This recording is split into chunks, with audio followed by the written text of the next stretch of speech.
So, ding, I'm Bill Graham. I'm the president of the Rotary Dare to Be Great Global eClub, and I declare this meeting on 27 June 2026 to be open. The Dare to Be Great Rotary eClub is the go-to place for those who are crazy enough to think they can change the world, the whole world, and daring enough to try.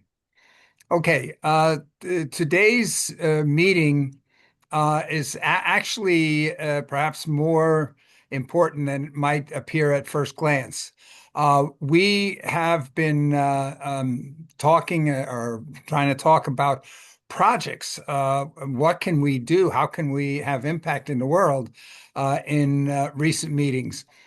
Some of those have been, yeah, sort of refocused because of changes that are happening in the world that we believe have significant impact, especially with regards to artificial intelligence. So, but today, one of the things that came up in this last one is, okay, well, what's the modus operandi of our club? How do we think we can have impact in the world? Because that determines the nature of our projects, because our projects are designed to help us do the things we do to have impact in the world. And until now, well, one of the things I have to do, and I'm sorry here if Jay is here because he sort of says, well, we spent a lot of time regurgitating the same information in every meeting. But I think for today's meeting especially, it's important to point out, like every Rotary Club, we seek to be of the greatest service to our community. A difference is, however, that since we have members around the world, our community is the world, the whole world. And then what do we mean by service? In our particular case, we believe the greatest service that we can be to our community, the world, is to help our community avoid severe and potentially existential consequences of major problems facing the world. In other words, we've got to look to see how do we solve all the world's major problems. And of course, that qualifies us. That sort of is the definition of crazy, I guess. But the reason we have to address all the problems is we don't know which of these problems is going to become the most serious problem for our world. And if we don't focus on the one that is potentially existential, that's our fault then. So we don't know for sure, so we have to address them all. Now, how can a little group of people come and say we're going to go and fix the world? We're going to go and change all the parts of the world.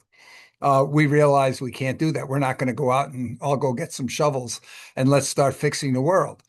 So what we can do, however, is we can facilitate bringing together the best brains to effectively address the problems, to figure out what are the causes of the problems, figure out what solutions have the best opportunity of addressing those problems, and even figuring out how do we overcome obstacles to implementing those solutions. So that's the first arm, if you would, or leg of our approach is to try to facilitate bringing the people together that can solve the problems, come up with the solutions to the problem. The second part here is to help facilitate the implementation is to be an influencer, to work to influence those people of influence in the world who are in a position to bring about the changes that we need, the solutions that we need to address the problems. Because very often it's not that we don't know what needs to be done, but we have a huge problem bringing the will together to do them. And we see here that in the past 3 years, roughly, every summer at the high-level political forums at the United Nations, they've been pointing out how far off track we are to addressing the major problems that are facing the world. And right now, last year, and we'll hear maybe next month some more, but last year they were pointing out there are twice as many of the SDG targets that have actually made zero progress or gone backwards since 2015 when they were announced than have any chance of being achieved. And almost every one of the ones that has a chance to being achieved is not a major problem. They're the minor ones. They're not the ones that are going to make a significant difference in the world. All the ones that are really crucial to our well-being and existence are the ones that are not making any progress or that are falling behind. Now, in the last week, one of the last couple of weeks, a new opportunity came along. We might declare this to be a third modus operandi, if you would. And that is, can we have more direct influence? Can we help be an organizer to the organizers of the world? In other words, we have groups like Congo or co-NGO, the Conference of NGOs at the United Nations, who are looking to see how can we um, use artificial intelligence and technology to make civil society more effective in working with the UN. And that has two folds. Originally, when Congo was created, it actually was right in the beginning charter of the UN that civil society, would have to play a major role. But just 2 years after the founding of the UN, the Conference of NGOs was established. Now, initially, that was to facilitate NGOs being able to interact with the UN uh, more from the point of them being able to advise the UN. That's why Congo or the UN established civil society as NGOs that are in consultative status to the UN. But more recently, the UN has been looking at it and saying, hey, we need civil society to help implement what's needed to achieve the SDGs. There's the greatest number, more than half of the SDGs targets cannot be achieved without the broad behavioral changes of the general population of the world. In other words, they're not things that the member states can do on their own, like passing laws or establishing budgets and things like that. That's only a relatively small percent of the SDG targets can be achieved by the member states in that fashion.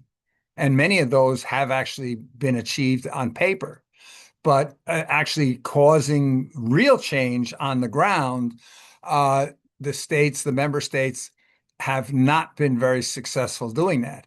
And in fact, where NGOs get engaged, they are often more effective in bringing about the change on the ground than the governments of the member states themselves. So we just had a recent change in the leadership of Congo. And one of the things that I'm doing is I'm working together with a group that is looking to see how does an association like Congo add value. We create a group because that group should add some kind of value to all the individuals who are members. If they're not, why have a group? So the question is, how can an association like Congo add greater value to its member components? Now, Congo, the way they function is they establish committees for different causes. It could be SDGs or groups of SDGs or other major concerns related to the UN. So the question is, okay, is there a way we can improve on the effectiveness of these committees in establishing whatever their goals are? Until now, very often these committees are just places that bring people together, maybe once a month or so, and they talk about the problems or they have some interesting speaker. But we're not seeing a lot of collaboration on what to do about things. If we look at the UN itself, and we have the various committees in the UN who discuss problems and they pass resolutions, and those resolutions then get passed to the member states that make promises or pledges to do certain things. The Congo has a very limited ability to submit resolution drafts to the standing committees at the UN. But that doesn't actually do anything because it's just a resolution.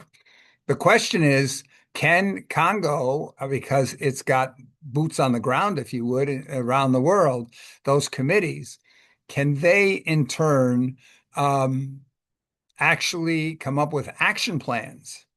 How to improve literacy, how to reduce hunger, how to reduce inequalities, all the different uh, goals, if you would, of the UN, the SDGs or the SDG targets.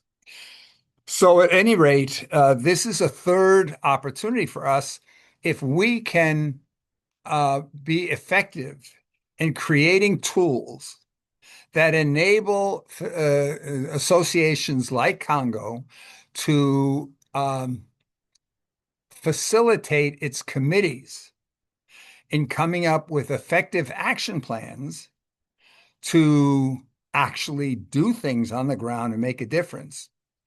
That would enhance the image of Congo within the UN, because right now the UN is not looking so favorably at civil society as it maybe was intended several decades ago, because they're looking and saying, you guys, you civil society, you just keep coming in here and you try to tell us what to do, but you're not helping to contribute to solving the problems that have been identified.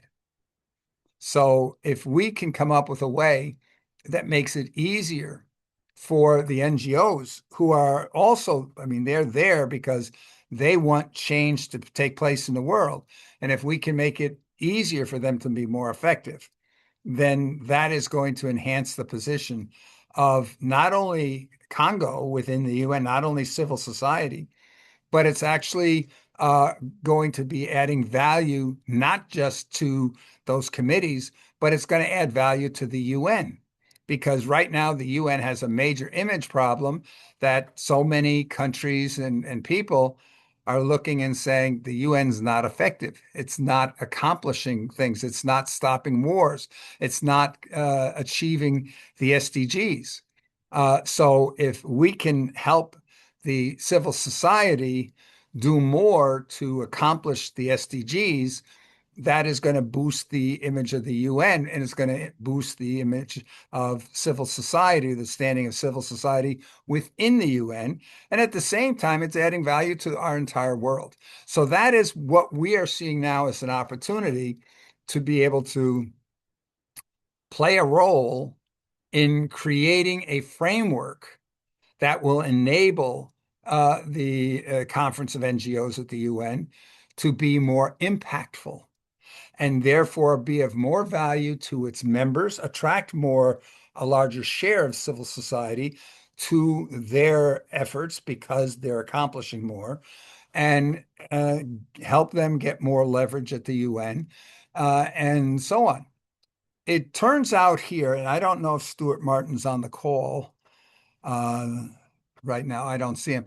Okay, that we have a similar effort within Rotary to be able to say we have our areas of focus in Rotary, and we've got our Rotary action groups to see, can we do exactly the same thing? Can we go and help put together a framework, the same kind of a framework that would enable our areas of focus cadre to be more effective, to add value to Rotary, especially to those clubs that are particularly interested in a particular area of focus, so that they are able to be more impactful. For example, can we, in that centralized, consolidated role, can we bring together more researchers, the more top scientists and researchers to study and analyze the problems, come up with solutions that then can be passed on to the individual clubs so that it provides them access to much more expertise than what they might have locally. It provides them access to supply chains that are way beyond what an individual club can do, can provide them access to training the two of local people. So if we sort of think about it that within an area of focus, if we are able to come up with great ideas, put together projects, maybe 20 variations of a particular project or problem like open defecation because of different soil types or different population densities and so forth. And local clubs can just sort of pick from proven solutions. This is going to greatly increase the success of our local clubs. So this is what the central function should be all about. The central functions should always be how do we increase the success or maximize the success of our local clubs or NGOs or whatever. So we have the same basic type of a framework we're looking to do both within the UN in Congo and within Rotary through the Rotary Action Groups and through the areas of focus. So this is sort of a third leg that I think we just came to the realization in the last few weeks as we were invited to participate in the discussions with Congo. So I just want to sort of start off with that. And I'd like to hear, and perhaps His Excellency Dennis Antoine, based on your experiences in the UN and working at that level, including with NGOs, what are your thoughts on putting something together that would enable Congo committees to be more effective in achieving, helping all of the entities on the ground be more successful in addressing the major problems? Your Excellency. Bill, I think you have touched on the critical aspects. The issue is continuity. History does not stop, and therefore, intergenerational relay must stay in progress. There has to be an engaging movement intergenerationally. We have to look at the SDGs as the baton that must be carried to 2030 as an example of where we're going. To do that, we have had starters. We have had those who have framed the concept of the 17 goals and the 169 targets. But we need carriers. We need to pass it on intergenerationally, as I've mentioned. I try to write about this matter to children, and I have Get on Board, Dear Children of the World, where I have written, and the UN saw and made comments on my work, where I have invited children from all demographics, all over the world, to get on board. That means we have to teach generation after generation, what is this SDG? The 15-year cycle is almost over. I mean, 4.5 more years, 5 years left. And you have mentioned very correctly that there are so many deficits in accomplishing the goals. But we need carriers. We need people like you, Bill, who have the determination to keep on presenting the need for collaboration. This goal number 17, partnership, partnership, and not just partnership, but trusted partnership. Partnership that can deliver. You talk a lot about Rotary. Now, another word for Rotary should be service. You could just leave out the word Rotary and say service. So we need servers. We need servant leaders. We need people who are not in it for their personal aggrandizement, but for passing on. Passing on. What are we doing? The young people who were in high school, who are now in colleges 11 years ago, they must be bearers, they must be carriers of that baton, which is the SDGs. So we can't go any further without total intergenerational engagement. And the UN must not be spoken of different from member states. The state of the UN is the state of member states. What's happening at the UN now reflects the challenge in every member state. So the global consensus that brought us together under the SDGs has dwindled. In other words, that consensus has weakened because we do not have what is called transitioning, sustained efforts. So I'm very pleased, and I want to say this to you, Bill. Your sustained effort is remarkable. And I'm glad that I have been listening and paying attention.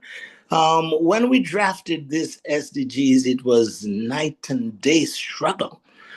And we got something. There is something in the SDGs that says that global, local. Anything that's happening where you are is happening where another person. So we can't keep talking about civil society.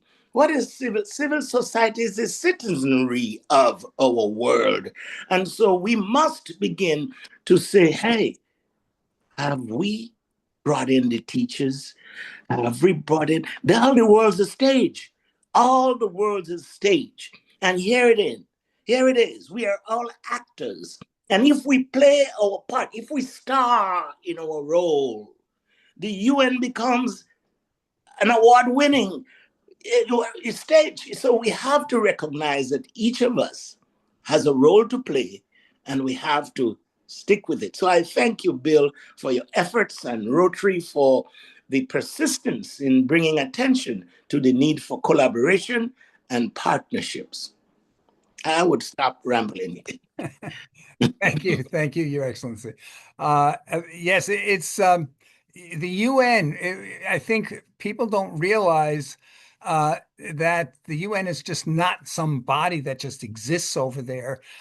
It's something we really need. We need some kind of an institution where we can come together to jointly address the major problems facing the world. We began with a very concrete major problem. We don't want any more war. But it goes beyond that, and the UN has expanded its role over the decades to realize that, hey, this is the place where the world, jointly comes together to figure out how do we address the major problems facing our world. And initially we saw war, but increasingly we see other things. There are pandemics, there is climate change. These are global problems that could be existential to our continued existence. Now we're seeing the same thing with artificial intelligence, that there are many experts out there that now say that we have a 20% or even greater chance that AI could exterminate humankind. We're not talking decades. We're potentially talking here in the next 5 to 10 years. So this is the kind of thing where, hey, we've got to figure out how do we come together as a world and address that, because an extreme breakthrough in artificial intelligence could happen in many different parts of the world. We need to figure out how do we support this. This United Nations is not just something sitting over there. This is us, our supreme area for us to be addressing at the highest level these major problems. But But at but the same, yes. Bill, if I may, I think you're touching on a critical topic here. And what I feel is quite important is each of us, we have to appoint ourselves UN envoys. We have to deploy. We understand the mission and vision and goals of the United Nations. Many of us who meet, as you have been doing over the years, have an understanding of the goals and vision and mission. So we have to be self-appointed UN envoys and be messengers, get out into the villages and into the neighborhoods, because we have to take the UN to the communities, take the UN to the villages. We cannot speak, just you know, about the UN as if it is some kind of a theory. It is a functional, coming together. So the goals that are formulated at the UN must be disseminated, must be deployed, must be sent out, must be translated. It has to be. It's almost letting the world, letting the citizens of the world know that here is what we have agreed on, and we each must play our role in the part of the world in which we are. Yes, and there's efforts to in that direction. We have education for sustainable development within UNESCO that has, I think it's representatives from 150 countries right now out of the 193 in the world that have committed to trying to get a SDG put into the curriculum of every country in the world. And we would, if I hadn't made this change to focus on how we can help the gain more support for the UN through this civil society, we would have been talking this weekend about a project that would include encouraging every school in the world to incorporate SDG education as part of a global competition among secondary schools worldwide. But more about that in the next couple of weeks. But the one of the key things that we found when we were looking at what is happening with the SDGs in the world is we can find almost no plans where somebody is saying we have a project, and the goal of our project is to improve the global situation with regarding some SDG. In other words, we look at the UN and we say, why aren't you doing this? Why aren't you creating these improvements and so forth? But we're not getting behind. We're not seeing the real support on the ground for this. And we spend the estimates are between 1.5 and 2.5 trillion with a T, $1 trillion a year, every year on SDG related issues. But almost all of that money and all of those efforts go to helping the victims of the consequences of the problems. We're not addressing the problems because the problems are difficult. So we don't know how do we do that. And so I visit a lot of Rotary clubs, or I used to visit a lot of Rotary clubs, and I would always ask the question, how many of you have raised $1 million for a cause? And nobody ever raised their hands. And then I would ask, okay, how many of you have tried to raise $1 million? No hands go up. I ask, how many of you have given serious thought as to how you might raise $1 million for a cause? And no hands go up. And my conclusion is, if you've never tried and you've never even given serious thought as to how you might, how do you know you can't? But it's human nature that if we doubt our ability to do something, we don't try, we don't start.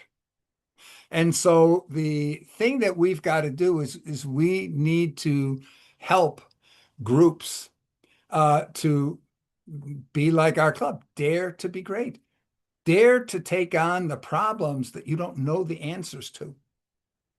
Thomas Edison, who's considered a great inventor, in his time, he was considered by many, especially in the scientific field, as a failure because the great majority of all the experiments that he tried failed. But his point was, no, those aren't failures. I'm just eliminating the options that are not correct, that aren't going to succeed, take me to the correct solution. But many people, we educate our young people that mistakes are bad, that you should avoid making mistakes whenever you can. So we raise a risk adverse society. And we need to go and realize or find ways to encourage people to dare to take on the problems that we don't know how to solve yet. Uh, Steve Jobs, the founder of Apple Computer, there's a famous quote, those who are crazy enough to think they can change the world are the ones who do. At one point, we asked a whole bunch of young people, we said, why do you think he said that? What do you think he was thinking? And after a while, they came to a conclusion that, well, that's because only those who think they can try, and only those who try can succeed. So we've got to get people to believe enough in their chances that they're going to try. Another example was in the time of Hurricane Katrina that really caused humongous damage, the worst damage of any storm in the United States history in New Orleans. And I think it was 2007. A 10-year-old girl in Iowa heard about the hurricane and saw the images on TV of all the people suffering. And she decided something needed to be done about that. She's only 10 years old, but she got a bunch of 10-year-old friends together and they decided that they were going to raise money for the victims of Katrina. And they set a goal to raise $1 million, 2007 money, $1 million. And almost everybody was going, yeah, 10-year-olds. We know about 10-year-olds. They're crazy. And these kids said, no, we're going to do it. We're going to do it by this date. Well, the date came and went, and they didn't raise $1 million. They raised $10 million. And all of a sudden, she's on all the talk shows on TV, and everybody's asking her all kinds of questions about how they did it and whatnot. And her answer was, what's all the fuss about? Any random kid could have done it. You just got to try. So she went home. She raised $10 million again to prove her point for other causes. So the bottom line is we just need an awful lot more people trying. So if we can help Congo structure its committees, get its committees, so its committees are willing to commit to organizing action, because let's face it, they are representing the great masses of the civilian population on the ground around the world, so that they take it upon themselves to say, okay, how can we facilitate the achievements of these particular goals? Let's just take, for example, that they establish a committee for each of the 169 Sustainable Development Goals. So maybe one goal is how are we going to close the early childhood development gap? Okay. And so and everywhere in the world. So the members of the committee are committing to find ways to and find and implement ways to reduce the development gap, the early childhood development gap around the world. And so they're now focused when they're having their meetings. So the meetings don't become, oh, that was a great meeting. See you next time. That's the end of it. But that we end up here with concrete plans. Those plans might be, let's organize a research team to research this aspect of the problem.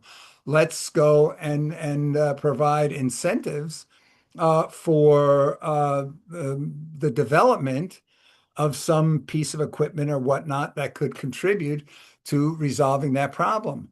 Or let's organize an awareness or information campaign in these parts of the world, in these languages, to make people aware of opportunities that they can do to fix their problems. So AI can play a major role because right now you've got big NGOs and little NGOs and that are coming together in these meetings, and many of them don't have the access to the information or whatnot to always participate. But we can create knowledge bases on each of these problem areas, provide the educational tools that will enable any of the members of the committees to pull any information about the problem that their committee is dedicated to resolve at any level of detail. So, an organization with three members can get as much information as one with 10,000 members. And they can then participate in effectively in the decision making or brainstorming on how they can address that particular problem. AI can also help, obviously, with the brainstorming. AI can help with bringing the connections to people that they need to connect with anywhere in the world. So that these providing these kinds of tools can raise the expectations. What do we expect from these committees? It can maybe switch the whole thing around. So instead of the committee, the Congo committee saying, okay, our job is we want to advise the UN on what they should be doing, to one where the UN representatives or the member state representatives are coming to advise Congo committees on what the situation is in their particular part of the world so that they can help facilitate the achievement of the goals. So Rotary is an organization, we're a service organization, and very often we say, service above self. And it's great, but what we're measuring typically is what we're doing. We're measuring the input, how many hours Rotary volunteers are contributing to this or that. But we're not measuring achievement. We're not measuring the results. But if we can go and create an environment where people become more used to measuring the results and the achievements, both within the NGOs in general. And let's face it, Rotary is just a very specific type of an NGO. That this is a way that our little club can have a major impact. So let me hear from others. Some others of you, if you want to comment on this thought, that if we can create tools that will enable, for example, a Congo committee or a Rotary Area of Focus committee to uh, be of more value to helping our clubs, to helping the boots on the ground of all the NGOs become more successful in implementing or achieving the goals of the world, the SDGs, in their particular area of the world. What are your thoughts on how valuable that might be, and how realistic is it to think that we can provide tools that would support that within Rotary International or within Congo to be able to achieve that? Thoughts, please. Hey, Bill, your story of that 10-year-old girl reminded me of when I was watching a movie about Vincent van Gogh. Uh, he mentioned in his movie that normal people don't really create much. They don't bring about big change. Only the eccentric people are the one who go out and do big things. So they achieve stuff. So I guess this group and your leadership, it has that potential, being crazy and dare to dream to be dare big things. And yeah, I agree with your thoughts about the Congo, that we can play a big role in maybe advising them or directing them in a gentle way. So, but one of the things what needs to be done is about we need to monitor the money flow.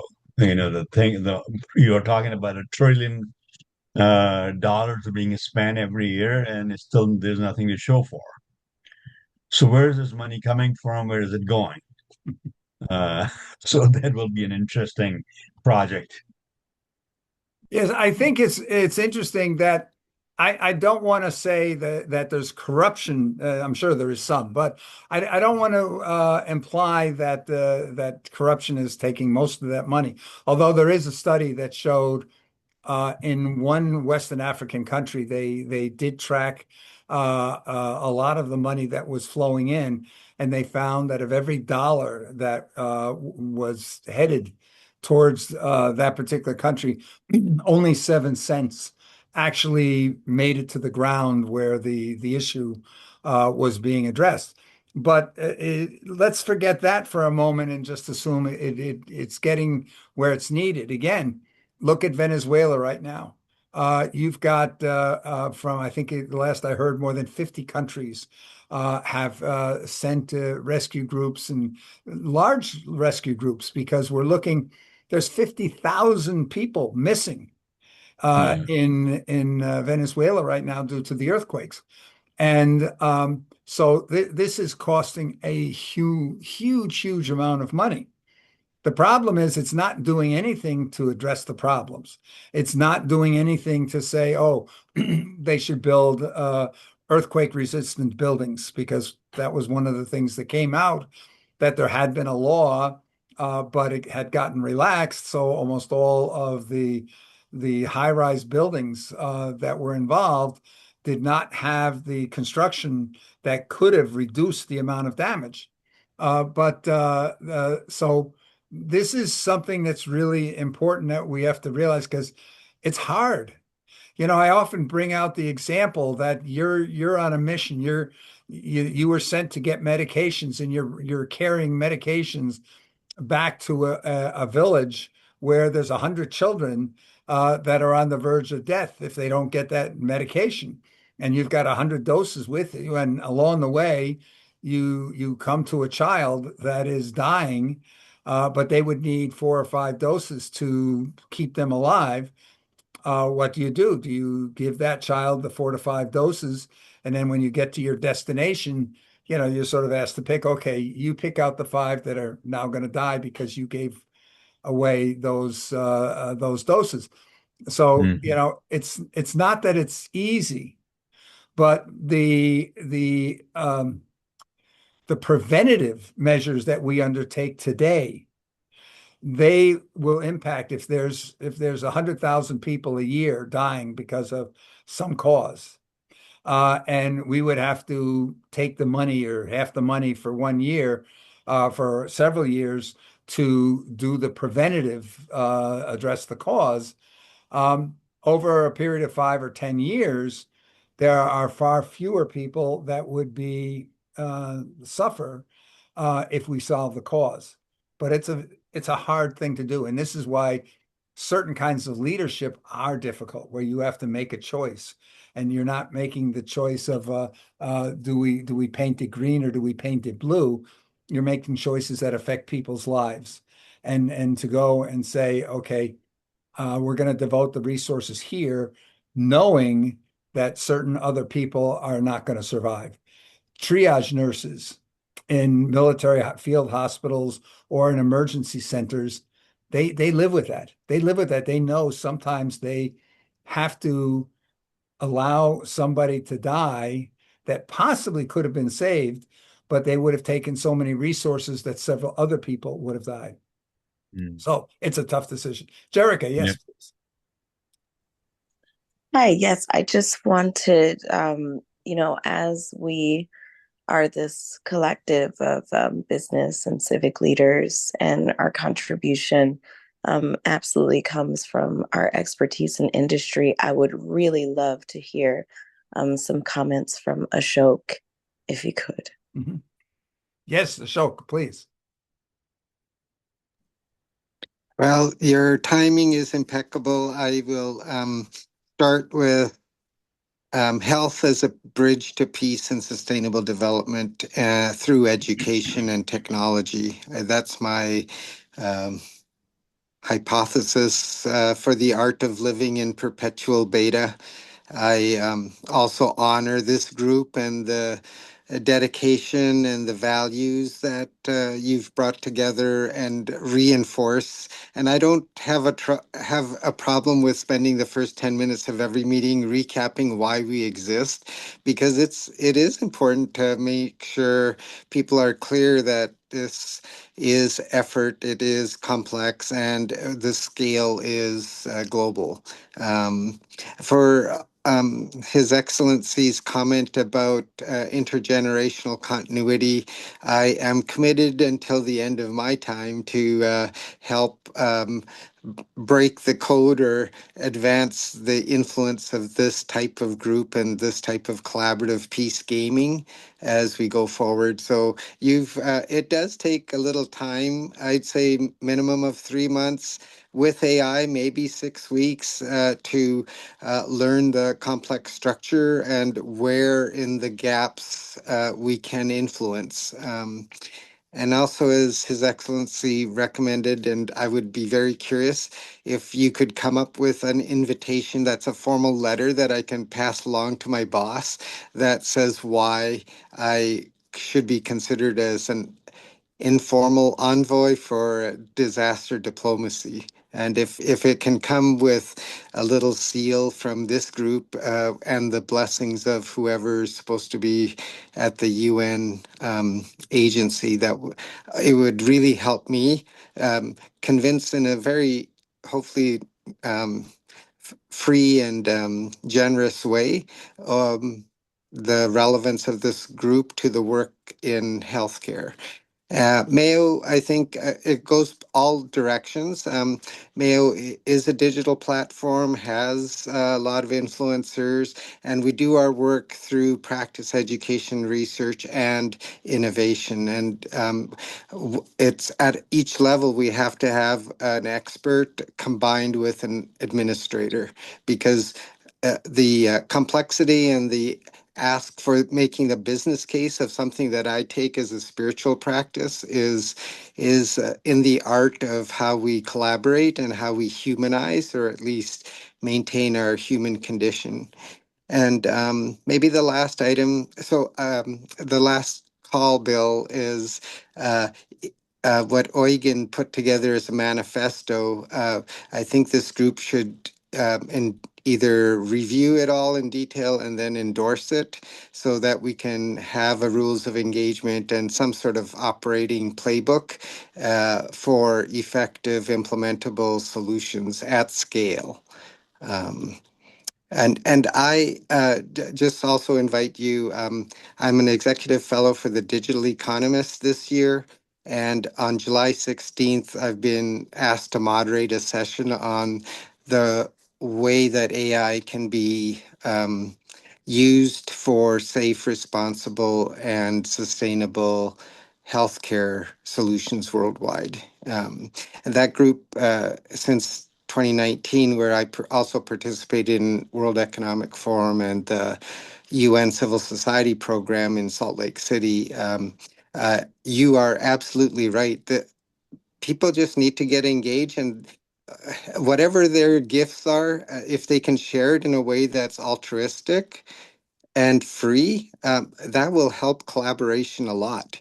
And the trust has to be restored. And we just need to figure out, how do we maintain a psychologically safe space for people to learn emotional self-regulation so that they can constructively engage in dialogue.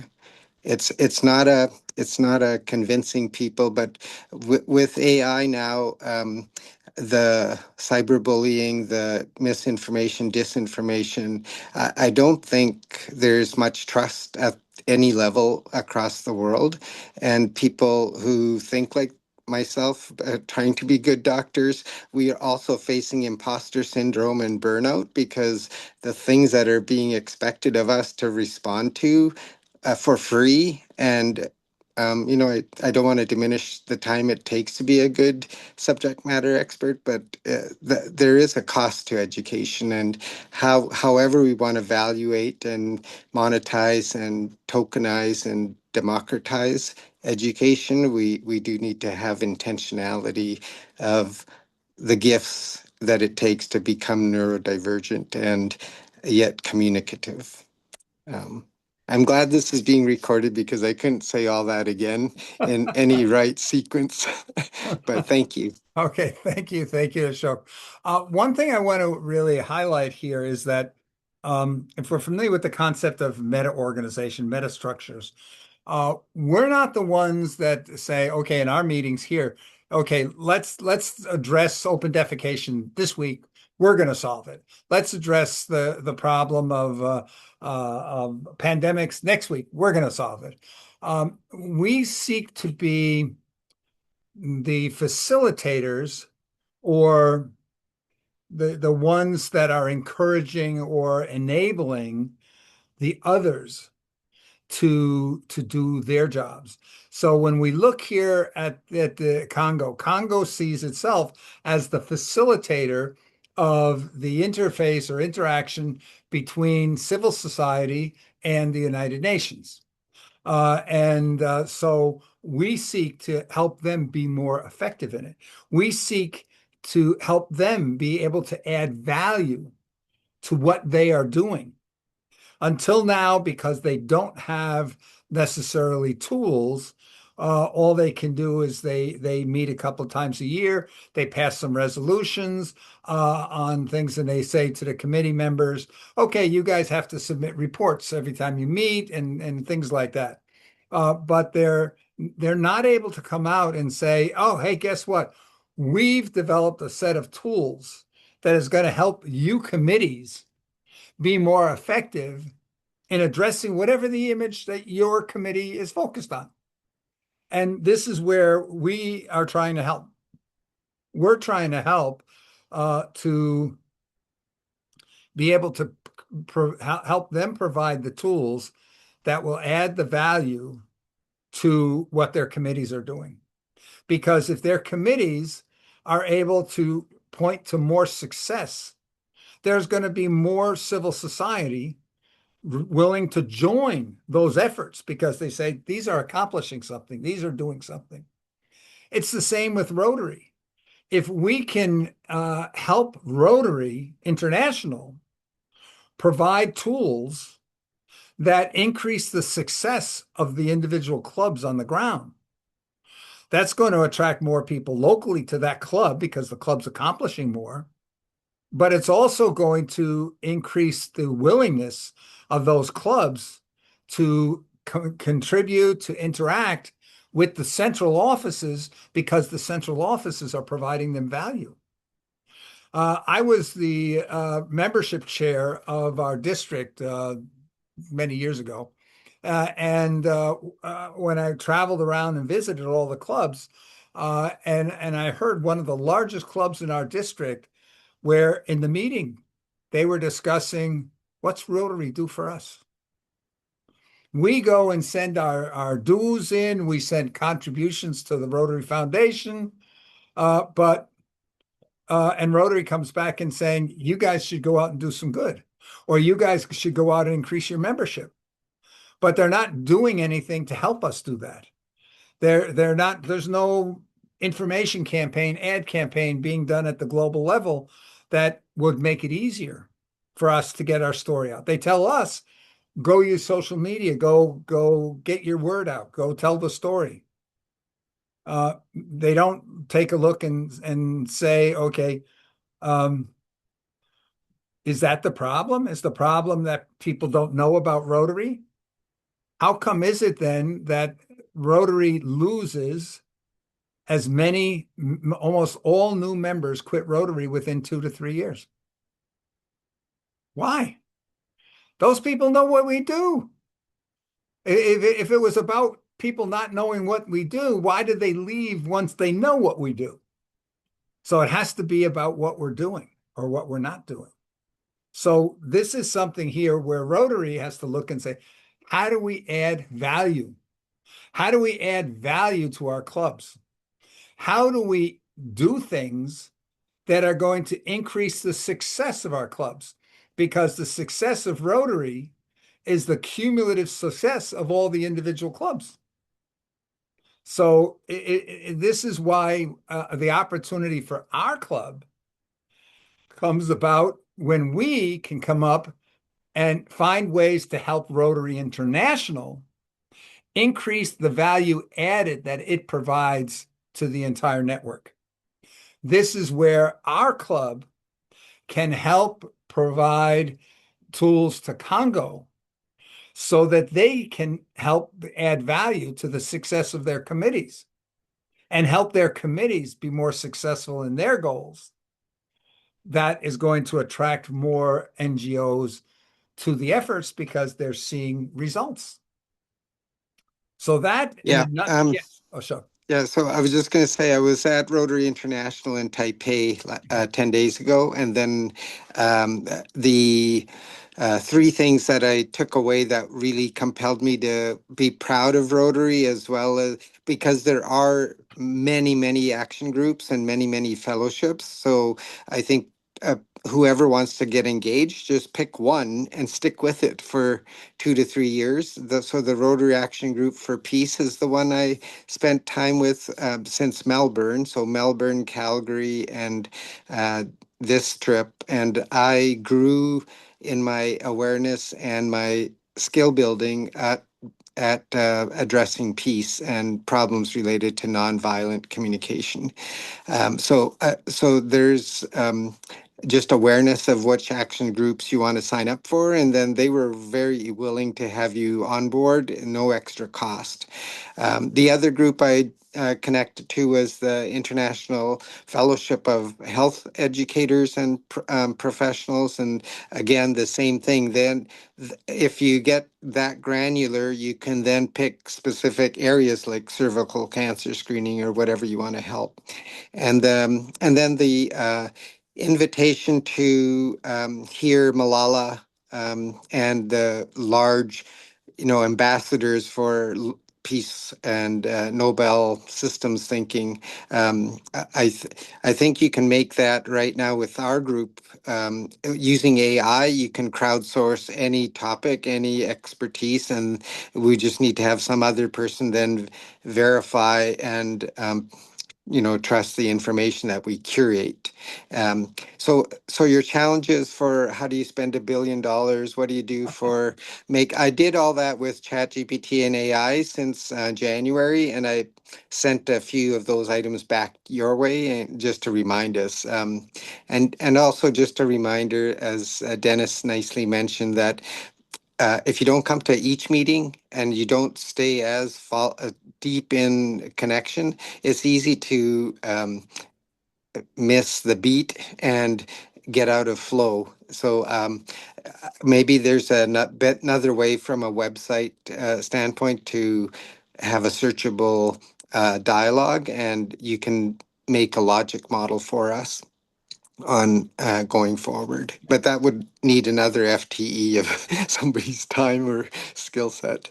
But yeah, I think this group is super powerful and super connected, and we just have to hope and trust that we will attract people directly or indirectly into the sustainable goals as outlined. Yeah. And yeah. Yes, thank you, I, Ashok. And yeah, I'm sorry. I have to get going. oh, okay. I have to go to a funeral, so it just Oh, reminds me that we only have so much time in this planet. So use it well, and please keep breathing. Condolences on the funeral that you're going to, and thank you for Yeah. taking the time to join us today. Just very quick before you leave, Yeah. fellowships and Rotary Action groups usually do have a membership fee, Oh, but it can be well worth it. But the real value comes because when we look back over the decades and we look at those individual Rotary Action groups and we ask what are the concrete measurable outcomes. And this is where yes. we're weak, and this is where we can help. If we can help those Rotary Action groups, provide them with the knowledge bases and the tools so that they're not spending all their time like our club does, that we have to regurgitate always so much of the basic information.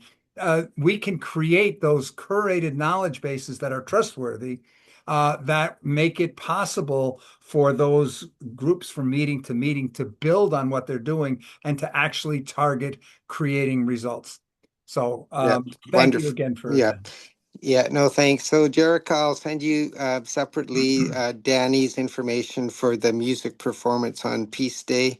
And um, Your Excellency and Bill, if you could come up with a draft letter or something that says we are blessed as informal envoys, whatever that means, to the UN as an influencer, I'd be happy to share that with my boss. Okay. And thanks so much. Very Okay. nice. Thank you, Yeah. Ashok.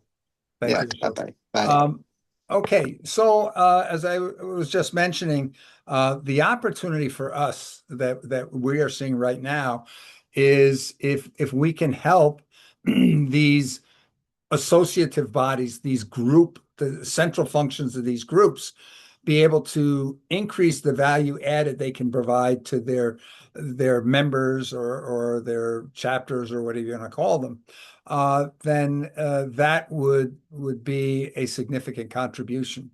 And so it's not that we're doing it directly, it's we're trying to almost be like that influence of the influencers, that we are trying to facilitate some advantages to the facilitators, if you would. And just as a quick thought, when I got into the discussion here about, okay, what is the information? Because the first thing that was mentioned was, let's create the knowledge bases about the committee. So we have some committee out there. Let's go and make it about the committee and what the committee's doing and their meeting agendas and so forth and so on. But then the discussion came up. No, make it about the area of focus that they're focused on. Make it about the problem. So we take the core piece and it has all the knowledge of that problem area. And then we can have sub-elements that talk about meetings related to aspects of that. But if we don't keep the focus on the problem, or in the case of the SDG targets, if we don't keep the focus on the target, then we start wandering off on all other aspects related to the committee. It's really important that if we're serious that we want to address a particular problem or achieve a particular goal, we have to make sure that all the discussion stays focused on the goal. So the idea is to take something like Notebook LM. And by the way, for the first time, I'm considering moving to $100 a month subscription because they just added agent technology into the curated knowledge base aspect that so dramatically increases the value of the knowledge and the ability to do things so that it will go out there and automatically daily or weekly or whatever you say will go and do things, communicate things, gather up information. It's really pretty amazing what the functionality capabilities are.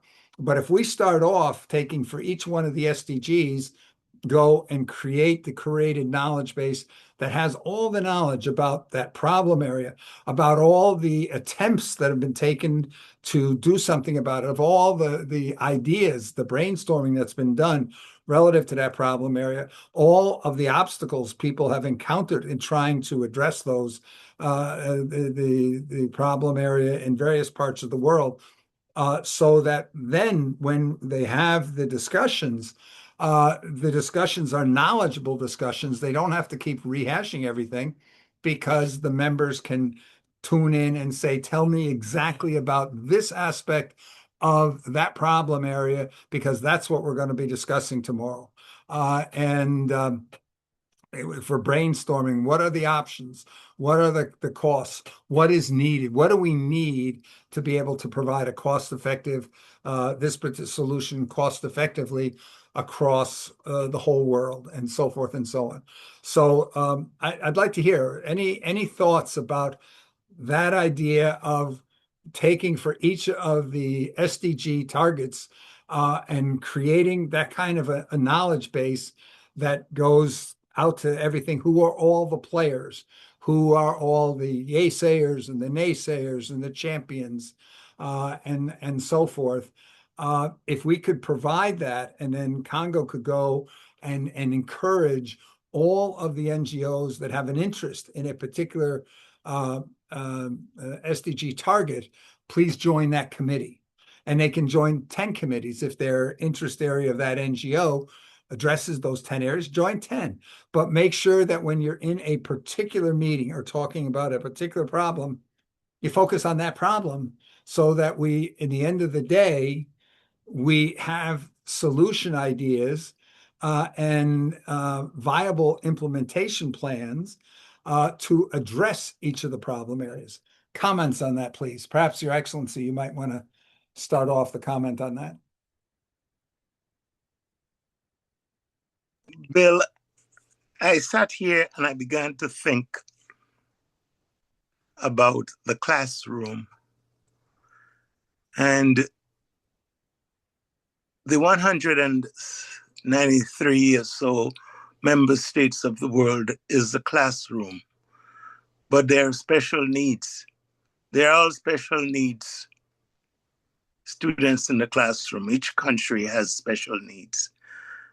And it is the concept that an individual education plan has to be developed for each country, while at the same time, how do you attend to the country in need while you deal with the rest of the classroom? So there has to be different stages of engagement for each country. Each country requires its national plan. And the national plan would receive support based on where they are in their ability to absorb the ongoing development issues. We talked about AI. Is there an infrastructure? We talked about institution.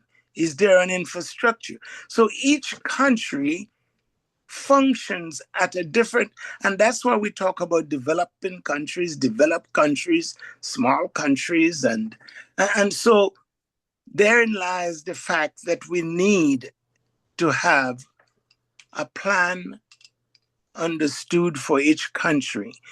There are projects that can be replicated, but they can't be replicated in all countries at the same scope and level.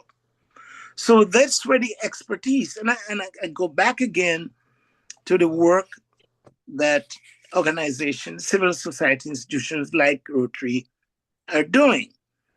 You're clearly aware of where the need is in the Congo, where the need is in Australia, where the need is. And so the focus is on the special need area, while at the same time, you bring them along with the rest of the world. Leave no one behind. And leaving no one behind must recognize that everybody cannot move as swiftly as the other can. So there has to be support mechanisms. And that is where the agencies of the organization come in, and the civil society, benevolence, and all the different groups that are working to ensure that we bring up the others to speed. So it is not a very simple problem, but it is the civil society stakeholders who understand the process and are applying their skills to assist in bringing everybody along. Sustainable development it means we have to bring everybody along, not drag some forward and leave the rest behind. So here it is.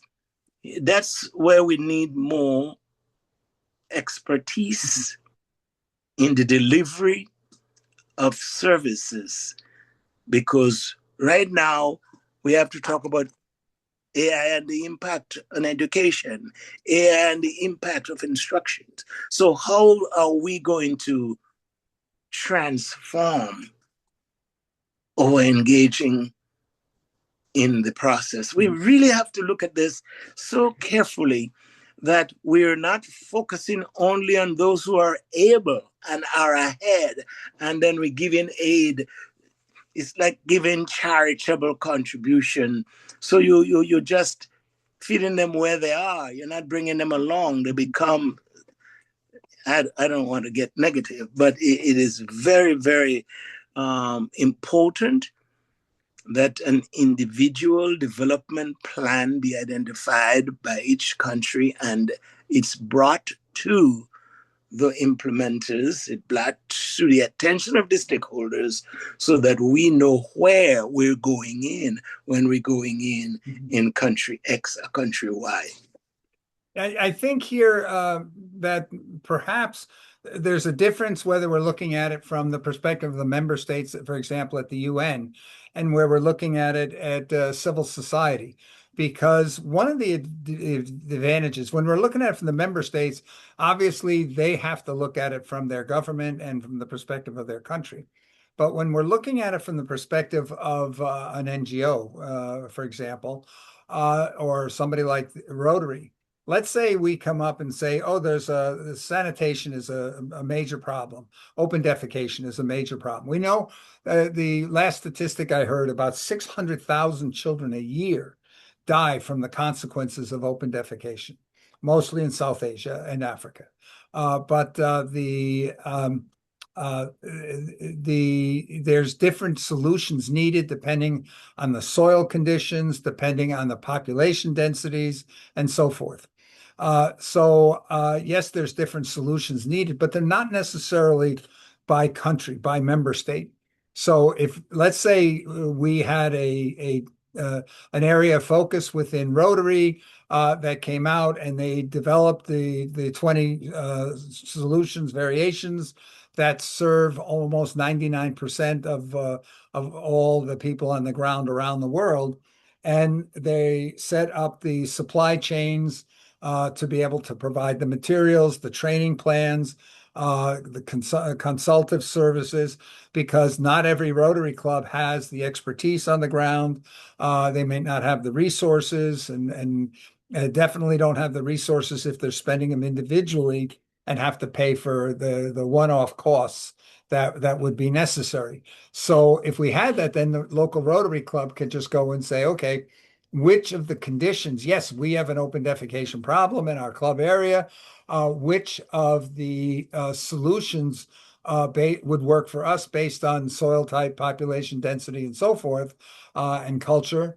And we can then plug in to the existing solution, be able to a really tiny fraction of the cost, be able to get the materials, to get the know-how to implement the solution locally, and so forth. And that could be going on. We got 46,000 locations around the world. There could literally be tens of thousands of locations that are all addressing open defecation, slightly different solutions and whatnot, but at a tiny fraction, maybe 10% of what it would cost. Now, what that means is that 90% of those clubs that didn't have the expertise that would have passed that solution by, not addressed that solution because they say, we don't know how, we don't have the means or whatever, are now able to go and address that problem. So this is what we see of the need to have somebody saying, hey, we accept responsibility or a responsibility, or it's our mission goal to resolve open defecation worldwide. Because it's also a question here of going and saying that right now, if we look at almost any problem around the world, one of the other reasons we're not addressing the SDGs is because we see these millions of projects being undertaken. It's an estimated 5 million projects each year are undertaken to address the problems related to the SDGs. As I said, almost all of them are focused on the victims and the consequences, not the causes. But still, we've got 5 million projects that are being undertaken. But if you look at any category of problem in each year, even where we have successful solutions, there's only 2 or 3% of the communities around the world that are addressing that particular problem.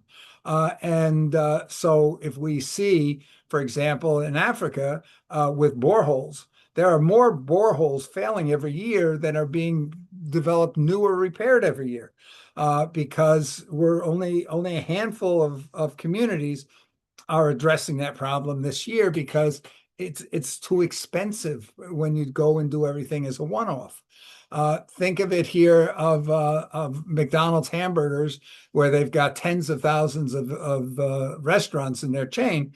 If they want to make a TV ad, they make a TV ad and then they play it here 100,000 times. If I'm a local restaurant that wants a TV ad, I have to pay 10,000 times the cost to develop that TV ad.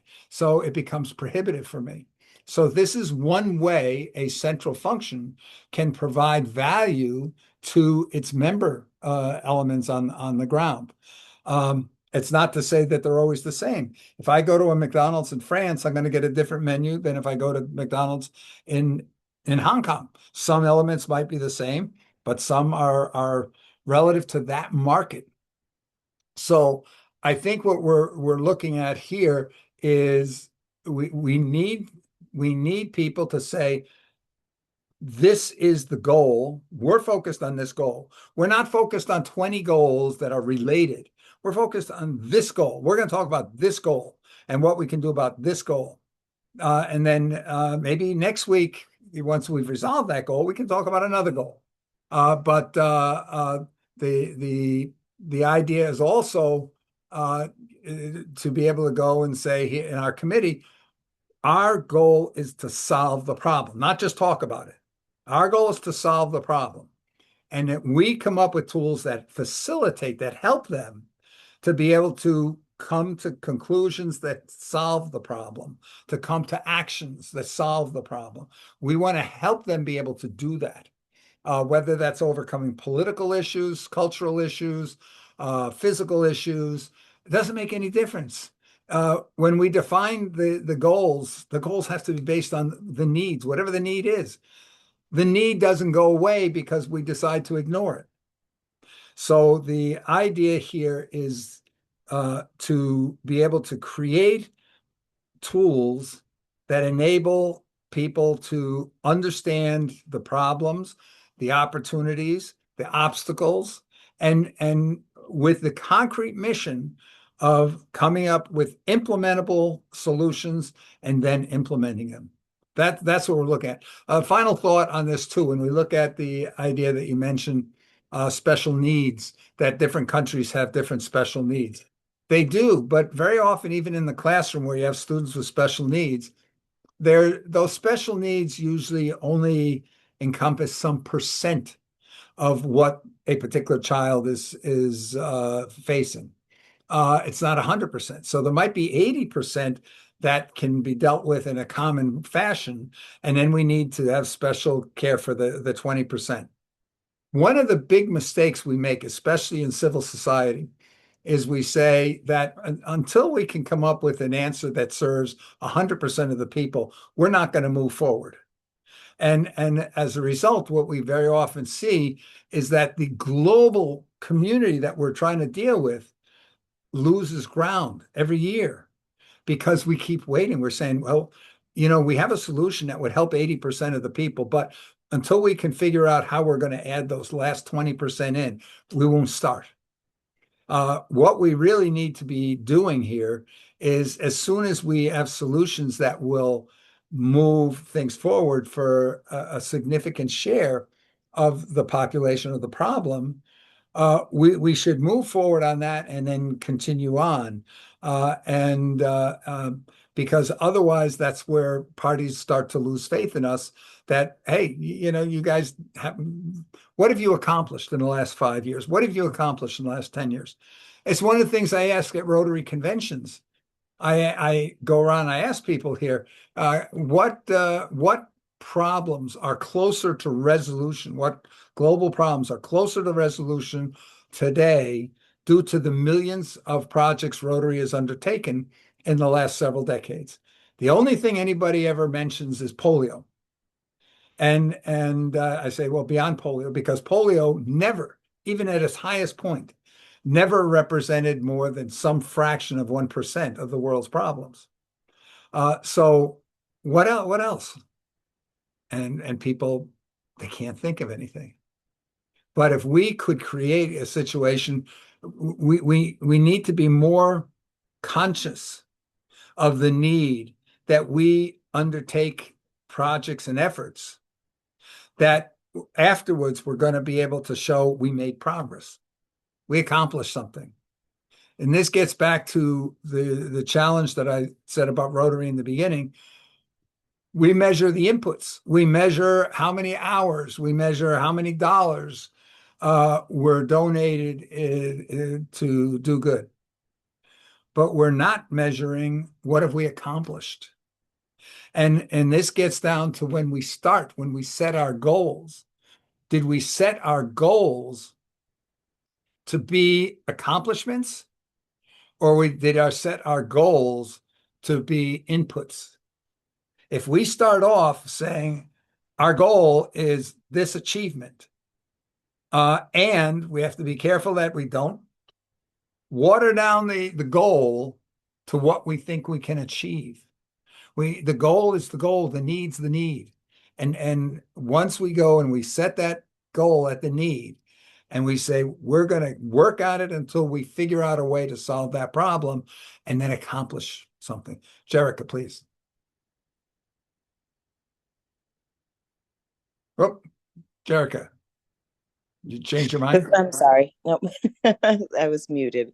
Before we move on, I would love just to open the floor. We haven't heard from Obed or Augustine if they're able. Alia, if you're able to chime in. Yes, please. Just before we move on. I think it's important to remember that the people that work on the ground in these countries are the actual experts in what their country needs. So I don't think we should be imposing our beliefs and our solutions on them. We should really go to the people on the ground and say, how do you feel about these issues? How do you feel they can be best ameliorated? That's my personal opinion. Actually, I'm glad you brought that up earlier, because studies show that is absolutely not the case in almost all cases. The people on the ground, very often the problem is they know what they know, but they don't know what they don't know. And as a result, the expertise is limited to their knowledge level. And so time after time after time, we see that the solutions that they target, the goals that they set, are based on global standards, if you would.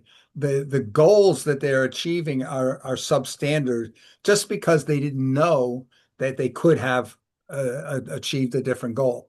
So there's just study after study that show that that's one of the biggest problems with grassroots. And Rotary, we see that within Rotary, that so often here that a local Rotary club does not undertake a particular kind of project simply because none of the members of that particular club have any knowledge or expertise in that area, and therefore that they pick solutions. It's human nature to pick solutions that you know how to achieve.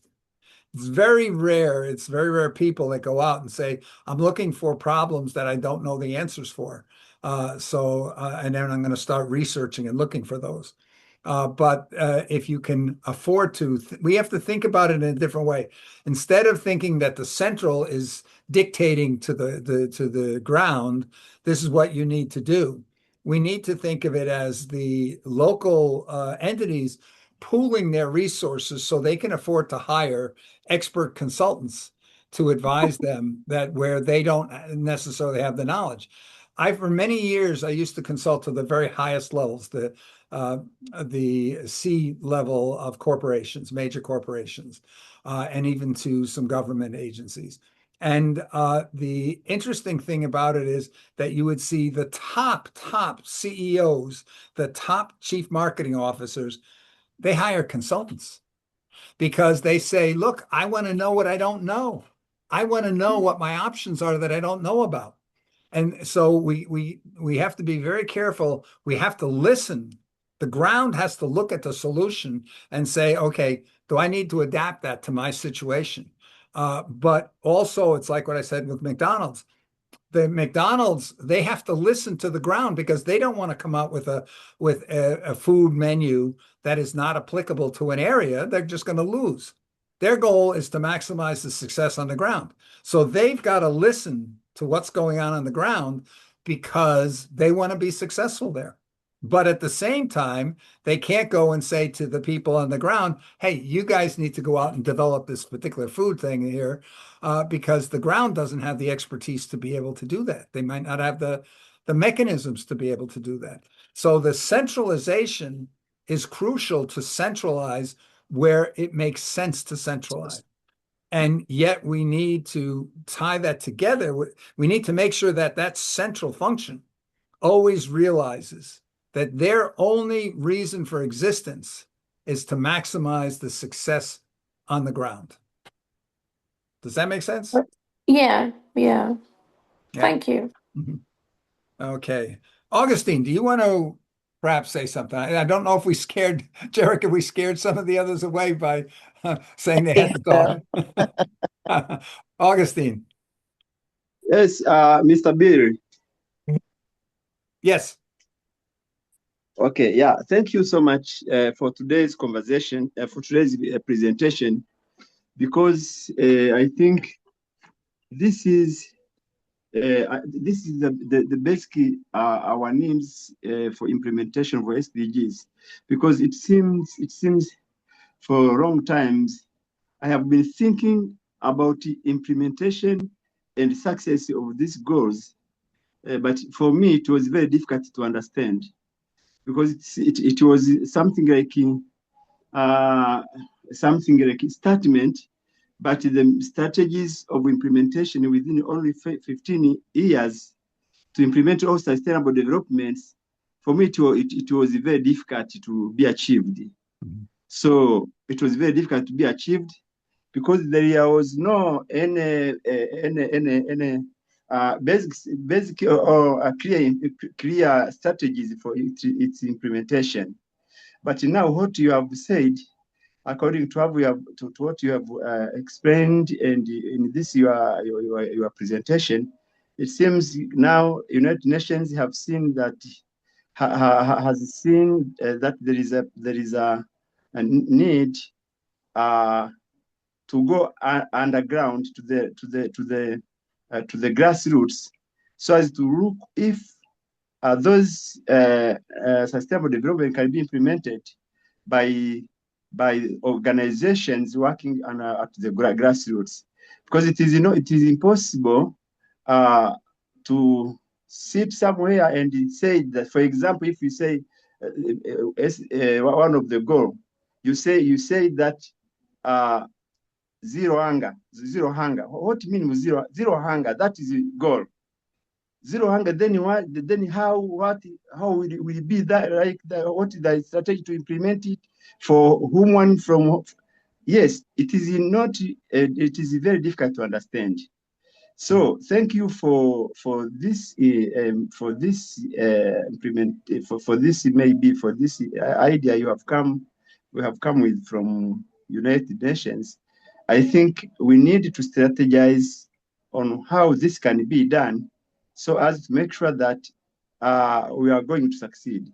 But I don't know if they thought they discussed on how this can be implemented within only 3 years, because now we are going to the 2027.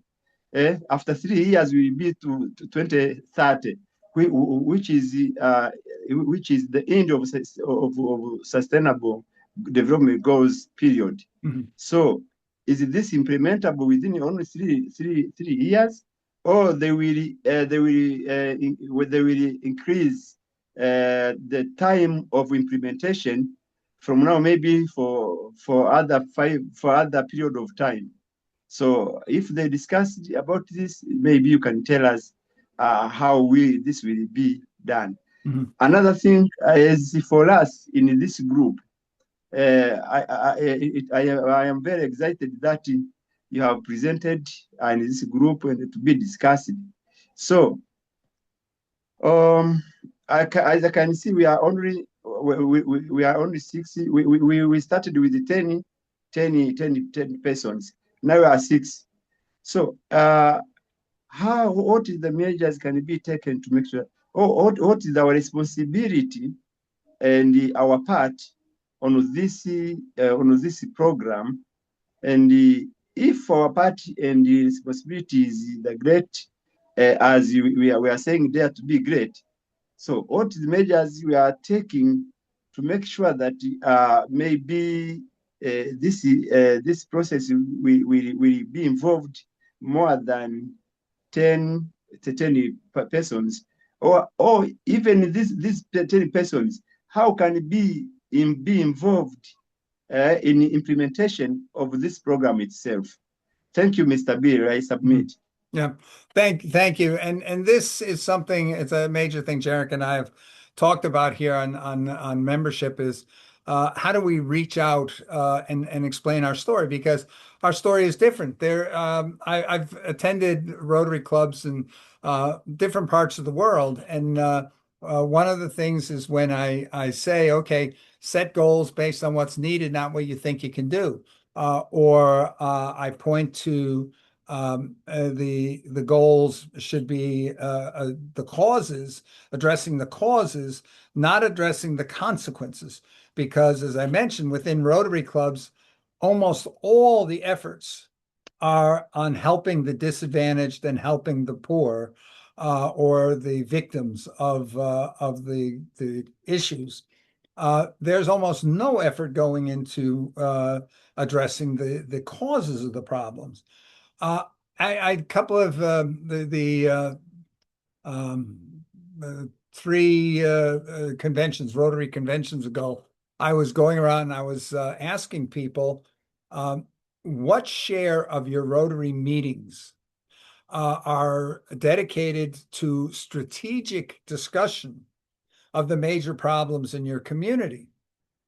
Because when I visit Rotary clubs, they usually have some speaker and there's a little bit of chit chatter going on about what the members are doing. A fellowship side is a lot going on in fellowship. And then when it comes to projects, okay, gee, what can we do? And this gets us down to saying, oh, okay, well, there's some people over here that need something. Maybe we can help them, or we have some volunteers that are helping in food banks or soup kitchens or whatever. But to go, I attended a meeting here this last March, about 300 Rotary Club presidents. And they went around the room and people were saying, oh, we have a major project to collect clothing in the winter for the homeless. And somebody else said, oh, we have a project to provide food for the hungry. And I said, well, okay, but and tutoring for our students that are not at grade level. But then I asked, okay, well, that's great, but by how much have you reduced homelessness? You're going and collecting clothing to help the homeless. By how much have you reduced homelessness in your community? If you're not undertaking efforts to reduce the homelessness in your community, you're really not doing anything about the problem, because next year you got to go out and collect the same amount of clothing again, maybe more, because you haven't done anything to reduce the number of homeless. Same thing with tutoring in the school. You say, oh, okay, well, we've got kids that are not at grade level, so we're providing tutoring. And I ask, well, by how much have you reduced the percentage of students in your schools that are below grade level? Oh, no, we can't do anything about that. Well, how do you know? What have you tried? So the issue here is, again, looking at what is the achievement, what is the goal? Is the goal how many pounds of clothing we provide for the homeless, or is the goal by how much we've reduced homelessness? And so this is a little bit on the thinking here that we try to get across, but it's one that a lot of Rotarians have problems with, because they can envision in their mind very easily how they would do tutoring, how they would collect clothing for the homeless. They can imagine that very easily. If I come and say, how are you going to reduce the homelessness in your community? They go, we don't know immediately. We'd have to really think a lot about that. And because they don't think they can, they don't try. When I asked that question of what percentage of the time does your club spend in strategic discussion about those problems, almost all the club leaders I talked to said, oh, our members leave their strategic hats at the door when they come into meetings. But hey, we're supposed to be the largest association of business and civic leaders in the world.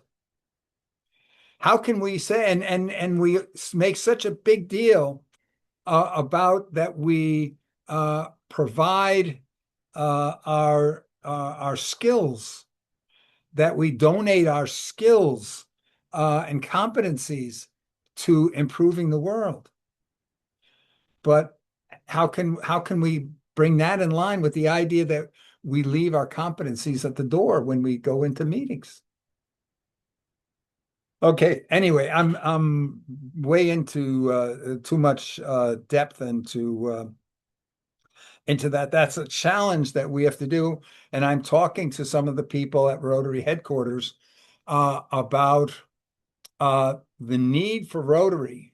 Rotary will improve its image. Rotary will get a lot more members when the media and everybody is talking about the accomplishments of Rotary. If people see their Rotary clubs as community heroes, because look at what they are accomplishing for our community.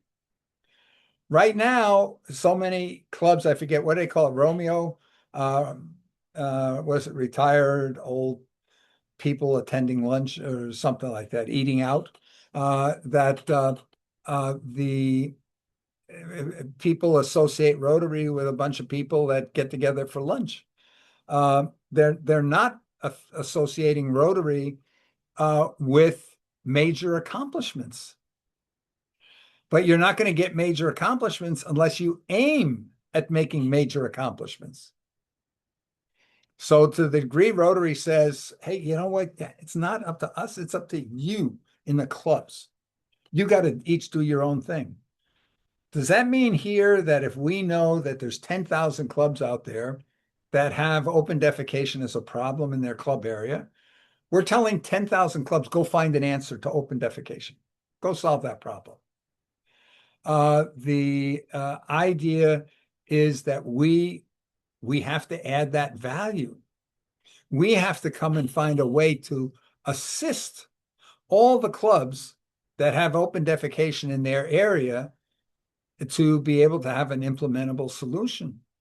We don't want 10,000 clubs redundantly studying the problem, rehashing the problem, doing the trial and error to find the mistake that what works and doesn't work.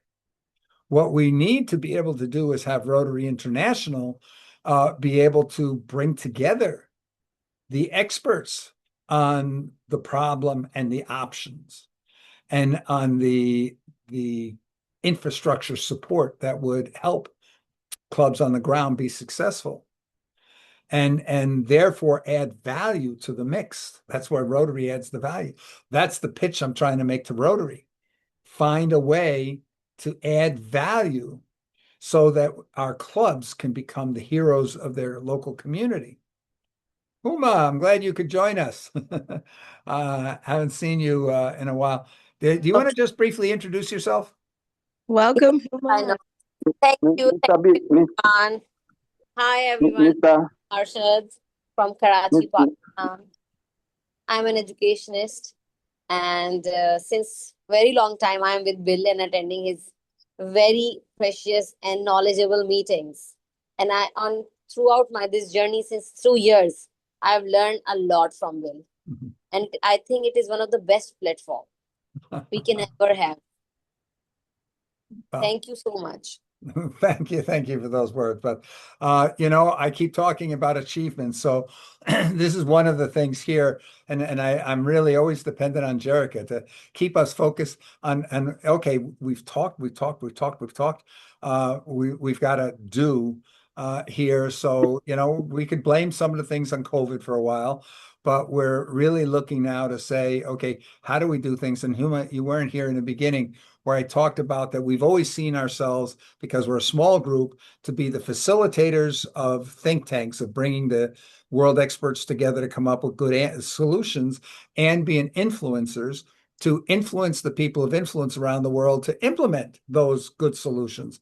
But we're now adding in the idea of being a facilitator to organizing the facilitators, so that if we look at the Congo, the Conference for NGOs at the UN, or if we look at Rotary International headquarters, how can we assist them in providing value added to increase the success of all of the 46,000 Rotary clubs, or all the tens of thousands of Rotary clubs or NGOs around the world that work with the UN?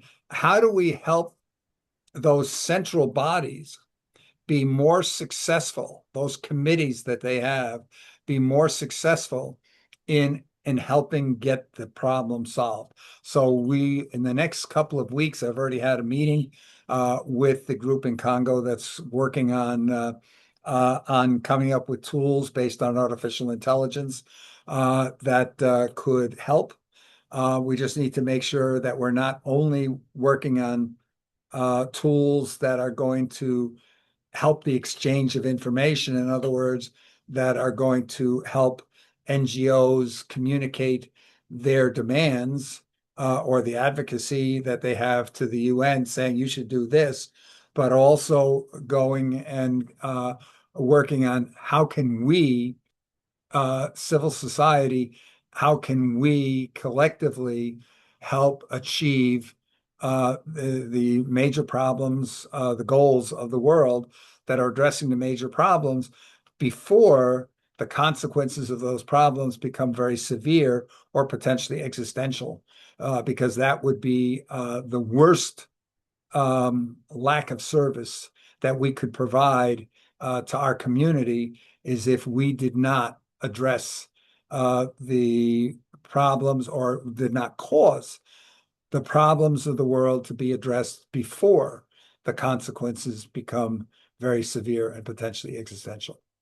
Okay, so I had described earlier the idea that the committees, these committees of these various organizations, really need to be focused on the goals that they're aimed to achieve. And we suggested that the goals should be the SDG targets, the 169 SDG targets, if we had a committee for each one of those that is dedicated to saying, we are going to resolve this SDG target or achieve this SDG target for the whole world within an X amount of time frame. One of the things that was mentioned, and unfortunately just dropped off, is the idea of how quickly, because we've only got 3.5 years left before 2030, how quickly could we see results from what we're talking about? If we were to go and create and populate knowledge base using, let's say, the ultra version of a Notebook LM, which would allow us to provide a curated, trustworthy knowledge base of all information related to any particular problem, be it with regards to sanitation, or be it with regards to closing education gaps or early childhood development, or whatever it is. If we were to pull all the knowledge about what are the causes of the problem, the nature of the problem, the things that have been attempted, what's failed, what's worked, who are the stakeholders, who are the champions, who are the obstacles, or what are the obstacles, all that information together, and then have AI assist in laying out the structure to draw conclusions and even to brainstorm, to assist in brainstorming how one could achieve that particular SDG target, and how it might differ from area to area. That if we could, if that was available, and we could get the various committees to establish actual plans, action plans for actions by all of civil society throughout the world on relative to their particular SDG target, with variations for the various situations that different countries are in. Because if we look at, for example, early childhood development, it's very different in developed countries than in developing countries.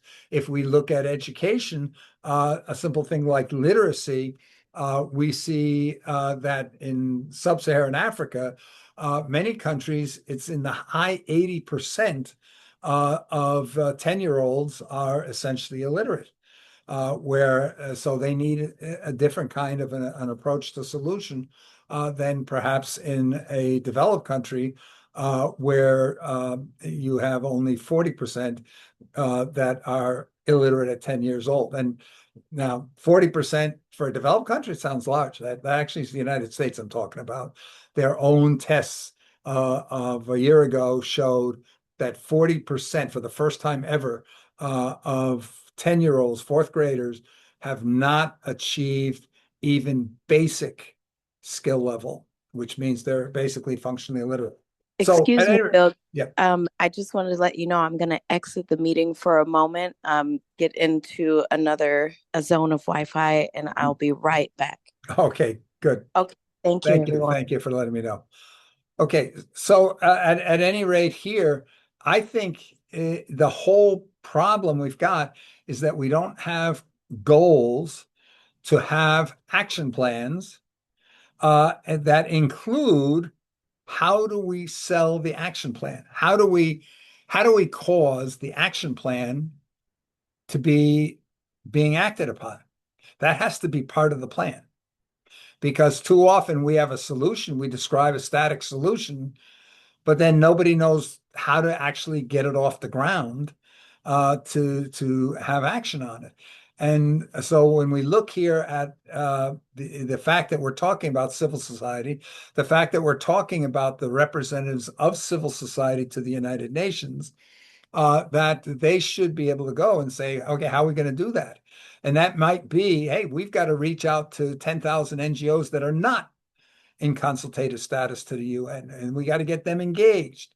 So how do you do that? That has to be part of the plan too, if that's something that's needed. Whatever's needed, we don't know what's needed. Everything is going to have different needs.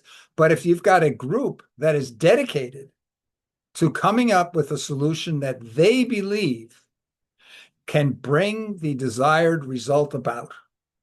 Will can I give Yes, my Uma. what I feel in these few months and with this rapid growth of artificial intelligence and job market and SDGs, everything, main problem which exists and which is the major problem is to address population control.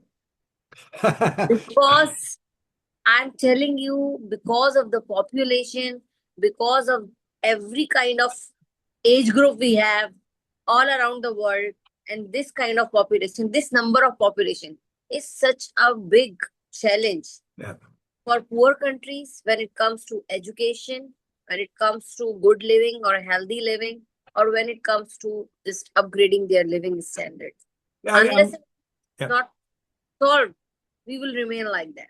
Yes. Now, on the one hand, the population growth has slowed worldwide. And we see that a number of countries, Japan, and almost all of East Asia has a rapidly declining population because I think the replacement level is fertility rate is 2.4, and we have a number of countries that are now below 1. Most of Europe is falling into that category, even the United States. Yes, but it's important that we realize how big a role this played. So I went and I said, well, let's go back 100 years. Let's go back to 1900. What would have happened if Africa had had the same population growth rate as, for example, Europe? Okay, what would Africa look like today? Africa today would only be less than half of what it currently is, population wise. And the big part of the problem is that Africa ended up here before they were able to have development. The population was very large. So let's take a family in sub-Saharan Africa that maybe has an average of 5 or 6 children, and they have one really effective breadwinner, but that breadwinner did not really get an education themselves, so that their incomes are relatively low. Compared to Europe, where you typically have 1.7 children, and you have two breadwinners that both typically have a fairly high education and a fairly high income. So the result is here you're dividing a small income among 6 people or 7 people in one case, and you're dividing it among 3.7 people in the other case, 2 incomes, higher incomes. So if you had done that over a century, that's multiple generations in Africa, Africa would be much, much wealthier today. And so you can just roll it back to 1900 and roll it forward at the same growth rate. And Pakistan, I'm sure, is a very similar situation. And you're right, the risk that we have, in many ways, China is struggling because they don't have enough working age population to be able to service the very large comparative elderly population. Yes. And And one more thing, like elderly population, right? But the thing is, now it's high time when they have everything, the height of technology, quantum computing, and everything. They need to categorize the population. For example, now they have early population, elderly population that is large in number. Now they have to have such kind of activities and jobs, particularly addressing elderly population, Yeah. because those elderly population are not elders like very old people like that. They know things, they can learn things. If I'm not wrong, maybe I am over positive about it, but the thing is they have to address them properly. Yeah, what's happened though is China and Japan, and I don't know about whether South Korea has yet passed any laws in that direction. They have taken the approach to literally automate the whole country, to eliminate all jobs.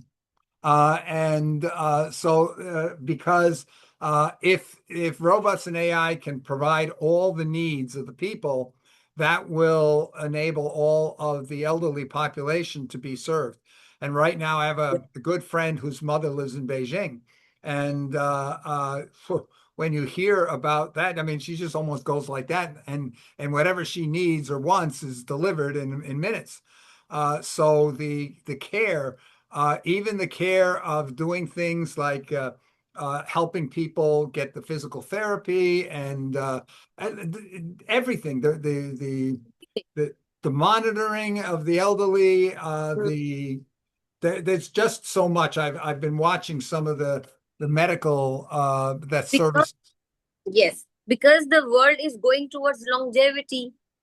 Everybody is talking about now longevity.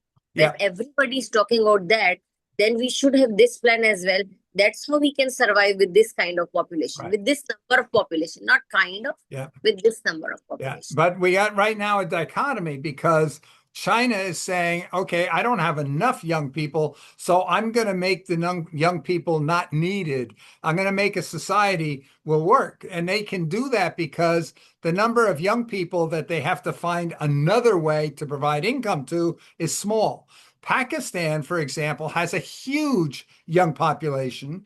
Yes, And so the problem to come up with a way to provide incomes, alternative incomes, non-labor related incomes to that huge young population is going to be a much greater problem. Same thing with South Africa. So this is the reason why we need to be working with the UN to say, okay, UN, what's your contingency plan when human labor loses its value? When human labor no longer has any value, how are you going to provide for them? And it's the answer is there.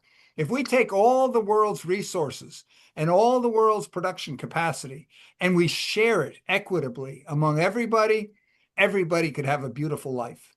But the problem is it's not being shared equitably, and we're on a path where the percentage of the beneficiaries of all this development is getting smaller and smaller, and the share of the population that is struggling more and more because of this development is getting larger.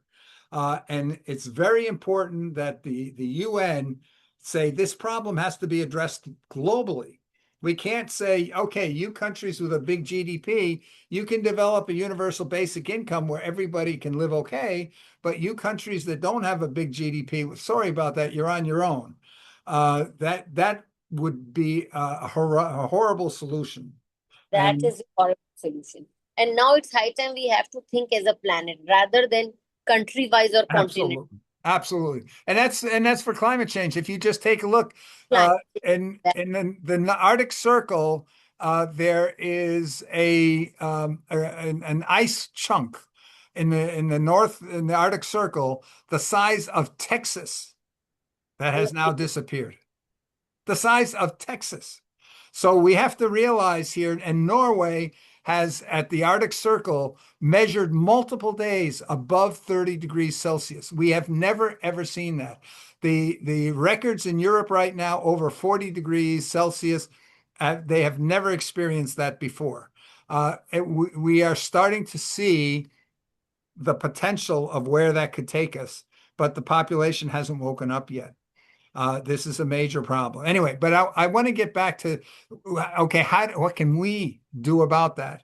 And this is where if we can get a committee where a committee is focused on those goals that are related to climate and say, that's our mission. We're not going to talk about the other 168 targets. We're going to talk about one of those targets that's related to climate change.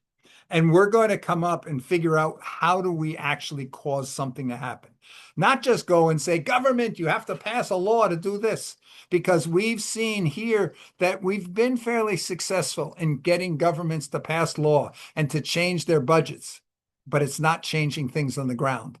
I saw a report on, I don't want to mention the country, but it's a big country who went and changed the laws. They budgeted the amount that the UN, I think the UN calls for something like 3% or 3.5% of GDP be dedicated to education. And they passed the law and they put the budgeted money aside to be able to pay for that education. but they did not actually hand out the money. In other words, the money was sitting there on the side, ready to be used. They didn't hand it out. Next year, they allocated the same money over again. So they've been doing this now for a number of years. They are meeting all the UN goals. So the UN says that country is one of the good countries that has met their budgeting goal for education, but they never handed out the money. So what are we measuring? This is why we need to focus on measuring the outcomes, measuring the results. It doesn't make any difference on those things. But at any rate, the idea here is until somebody says our goal is to achieve these results, and we are going to apply ourselves to the achievement of those results, it's not going to happen. You can't hit what you don't aim for. So right now, you can't go around the world, try to find a project that says we are going to reduce the illiteracy down to less than whatever the SDG calls for. Actually, the SDG, maybe it's under the indicators, but the target doesn't actually specify a measurable result, if I recall correctly on that. So, but if we go and say that's the goal, they're going to have to come out with the action. Where's the actions that are going to do that? Where are the preliminary actions that are going to cause the actions that we need? So that is where we're looking to where we have this opportunity to work with Congo and with Rotary International to say, look, increase your value added. You've got to show us what is the value of being part of Congo. And the value of being part of Congo is not that you get a grounds pass badge and you're able to walk around the UN and attend meetings. That's not an achievement. Okay. If your goal that you're dedicated to is to achieve something with regards to hunger, achieve something with regards to inequality, okay, show us at the end of the year or 2 years or 3 years, where are you going to be? And what are the actions that are going to get you there? Anyway, I see Infinix. We have a new member joining us here. Could you introduce yourself, please?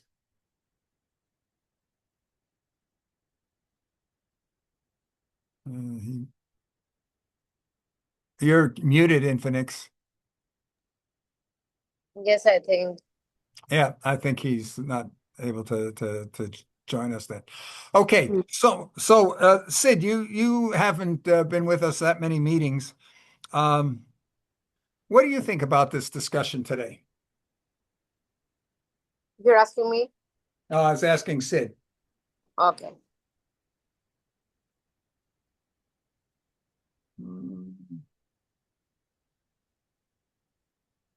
Okay, he might be here. I see we are approaching 2.5 hours. What I'd like to do here is Got late today. What's that, Huma?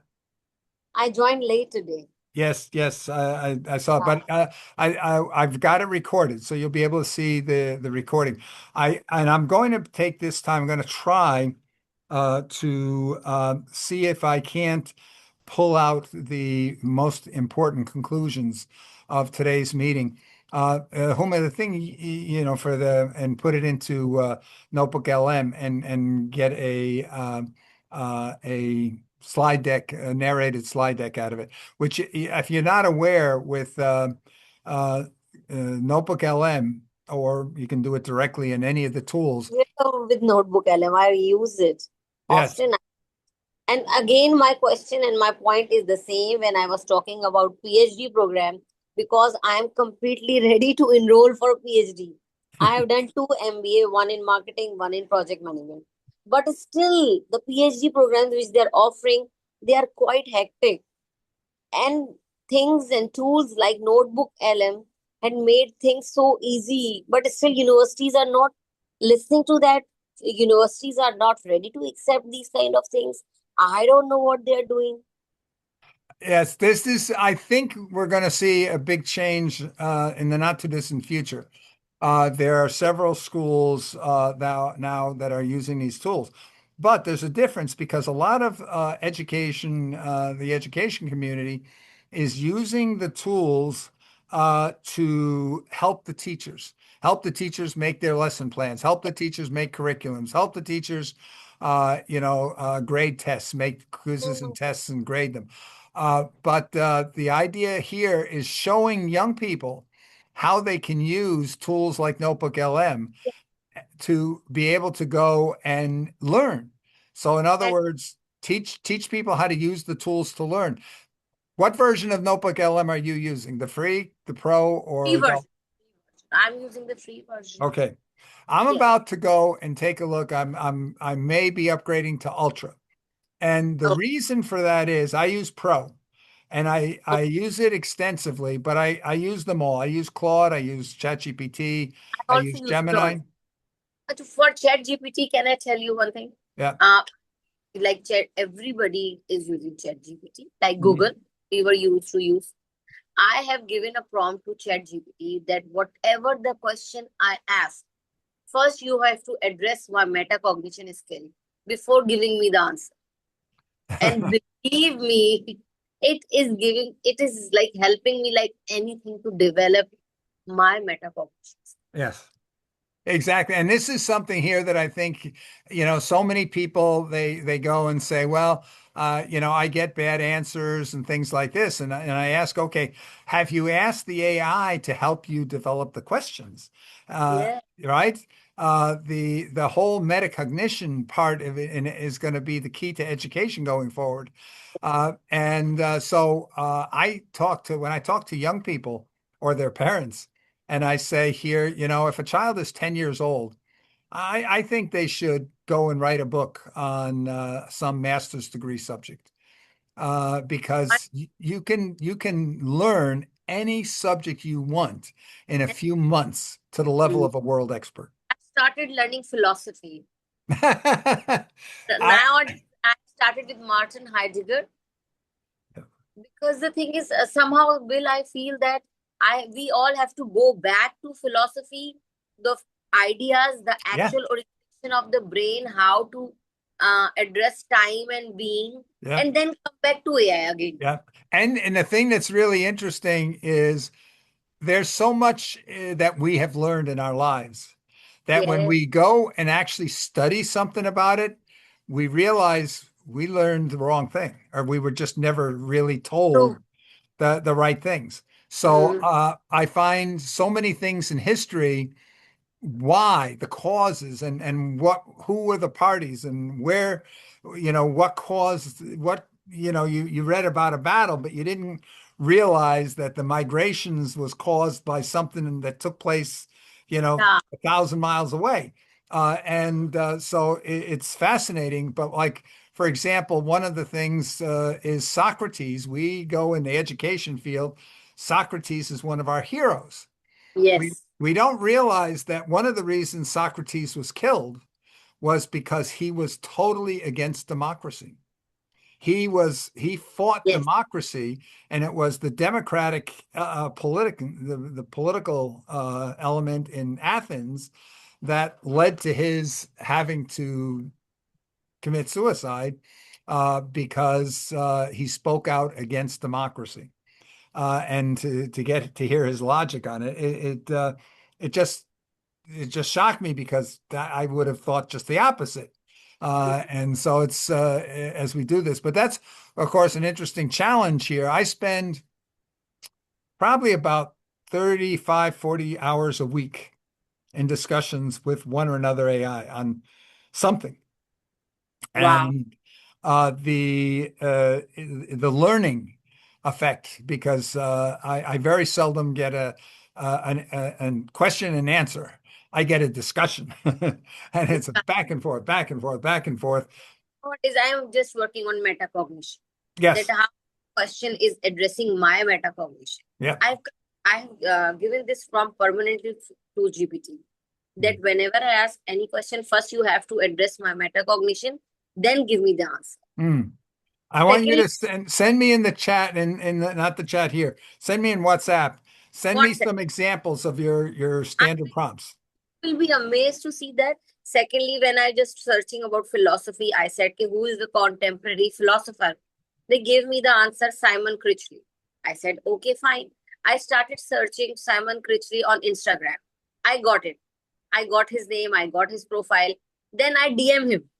Please tell me how to start reading philosophy with which philosopher.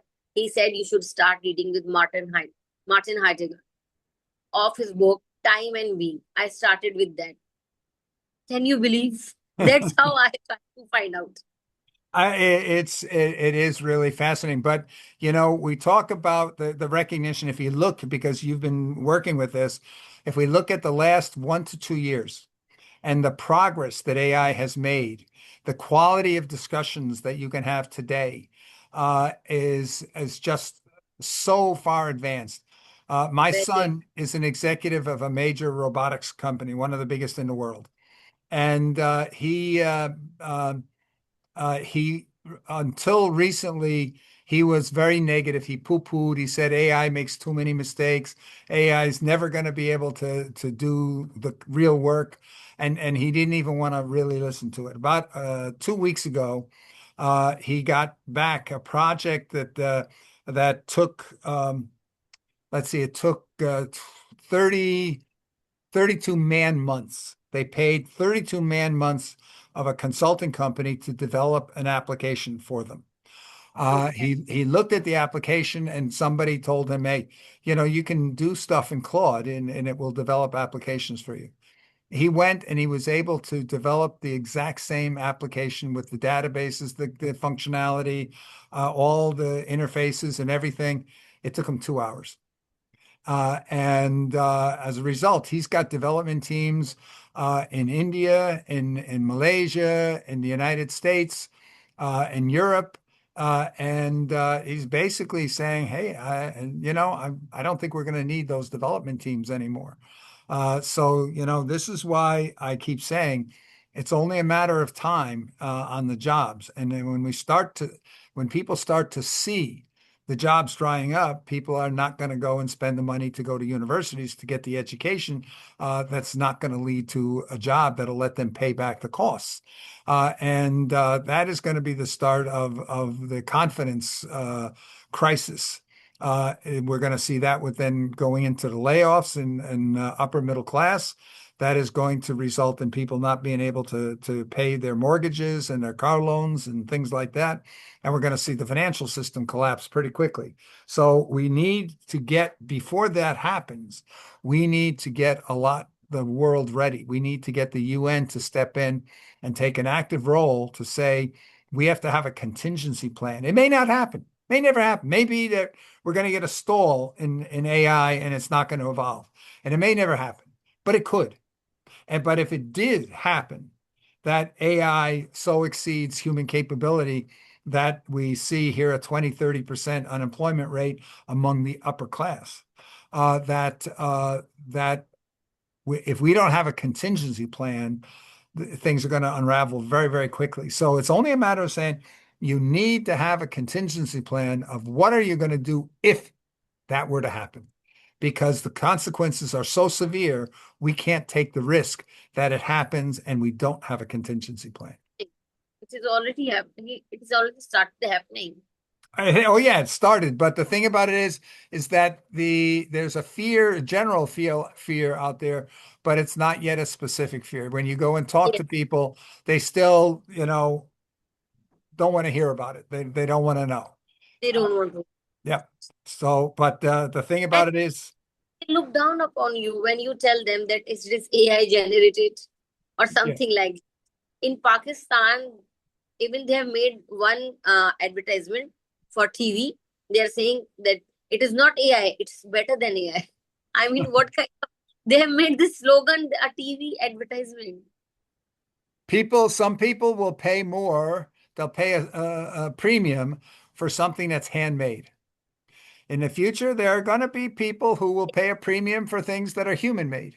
Human made, yes, true. But keep in mind here, I forget BYD in China, the car manufacturer. They have just implemented an AI component into their assembly line. They are able to assemble the entire chassis, all the metal that you see on a car, and I think including the wheels, in less than 1 minute. No humans involved. No human, All right. right? So the thing about it is we are going to see what happens when cars in Pakistan cost the equivalent of $250. True. Right? Hopefully. Same the case, the point which you have mentioned, that human-made things will be more premium. In Cambridge, I am closely working with Cambridge. As you know, my research work has also published in recent book of Cambridge, Jim Scaveners. Whenever I am interacting with Cambridge as a community, or am in their leadership board as well, they do not allow anything in the blogs, in their community, in their research work, anything while we are talking or communicating with them. Anything copy paste is not acceptable. That is one Uh-huh. of the things which they are doing. There's a Yeah. strict policy over You know, the thing is I follow in Europe a lot of what's happening with the economic situation and with the laws that they're discussing. Because when the UN held its Second World Summit on social development last November in Doha, the big discussion that came out of that was we have to find ways to create and protect jobs. But they did not accept even a discussion that what if we can't? What if we're not going to be able to protect the jobs? What then? have to Right. protect. And this is a problem where the UN is saying the outcome of that is so bad we don't want to even entertain the idea. Okay, just like industrial revolution, right? Mhm. That started from Great Britain. Industrial revolution, jobs were most of the jobs. Dynamics had changed because of the machines. Fine. Same as this is the another big revolution, but bigger than industrial revolution, the AI. Now the point is why people do jobs. They want to earn money. So they don't have to work on saving the jobs only. They have to find the alternatives. Okay, if all the robots and AI things are going to take these work and going to do these work in nanoseconds, what the people who were doing those jobs, how to feed them, how to give them money, how to make their living more healthy, happy. I think this should be the whole Exactly. goal. And we need to have a discussion as we need to have exactly that discussion taking place at the UN, even if it's a side group saying just in Yeah. case that really happens. That has to be, and that's something that we can lobby for. We can lobby here at the UN to say where's the plan? Because unfortunately, we can't even put it in the SDGs because in 2015 nobody even was thinking about AI. Mm. So the SDG 9, I think it is, says, hey, good jobs for everybody. Okay, that's going to be the goal. But the that somewhere's in there, there's got to be a target. We probably have to create an insert to say to have the contingency plan for worthwhile, meaningful living in a post-labor economy world. Meaningful living, yes. Yep. And it can be because you like you're experiencing, you can be using AI now. You could probably be spending all day going and exploring and thinking about philosophical things of why people do what they do and so forth. There are so many opportunities. There's going to be opportunities if you're an entertainer. That's you personally. That's not a function that you're fulfilling. That's Yes. you personally, personal value as an entertainer, as a sports figure and so forth, they're going to be there. An artist is going to be there. But somebody who's going and painting houses where it's just a matter of the functionality, I want my house painted. Mm. I don't care who painted it. I just need paint on it. That's going to be a robot. And but at any rate, we're gotten off subject here a little bit today. Although we are in favor of AI, I'm waiting for the robots to come and just clean my house. Right now, I have servants, but I want robots. That is very close. Yes, it is very close. The R1, Unitree R1, the Hmm. price I think is now 4,000 and something dollars. But there's Dollars. another company that has a robot, but it's more for a companion for children. And that Okay. is less than $1,000. And we're going to see 2 years, we're going to see these things dropping down that the equivalent of the Unitree R1, which will do Hmm. your housework and do Housework. other things like that, is going to be less than $1,000. China just introduced a car. There's a car that they're selling now for less than $1,000. And so how does Europe and North America, how are they going to compete with a company that can manufacture and sell a car for less than $1,000? True. So it's going to Well, I happen. also think not only cars, Bill, but even what we've experienced in Rwanda, with the partnership with Chinese technology Mhm. and them being enabled to have flying taxis, also particular ambulatory services. It would take hours and hours, to ship and deliver blood. We know that has been a really big deficit in their healthcare, both with the shipment of medication and blood that's necessary. So a 2.5 hour journey has now been transitioned into about 12 minutes. Yep. So, when we look at, global competitiveness and we look at what's needed, you could observe Rwanda and their history and say, "Oh my goodness, that's quite impossible." A few years ago, you would say that sounds impossible for Rwanda to Yep. be the first country to introduce those things. But I think um, in the framework and in the spirit of who we are to push forward the visionary consensus across even the continent of Africa, that we, as we seek to reach the younger generation and transition them into strivers, it's situations like that we could utilize as large examples, not like they're underdogs or anything, but how can you turn the impossible into a very possible circumstance? You have to set the goal. It doesn't matter what a country or maybe a sect of people kind of look like in a data or statistical sense, but what could be achieved if you set the goal high enough. Yeah. This is, I mean, when we take a look at some countries, like in with regards to Pakistan, I've often said Pakistan has the potential to become a world leader in education within literally just a few years. But what has to change, number one, right now, the politics of Pakistan says whatever money we put into education, we put into higher education and to certain exclusive or elite secondary schools, but they put almost nothing into primary schools, non-private primary schools. So the amount of money per primary school child averaged across Pakistan is ridiculous. It doesn't match the UN standards. It doesn't match anywhere as a share of GDP. It's nothing.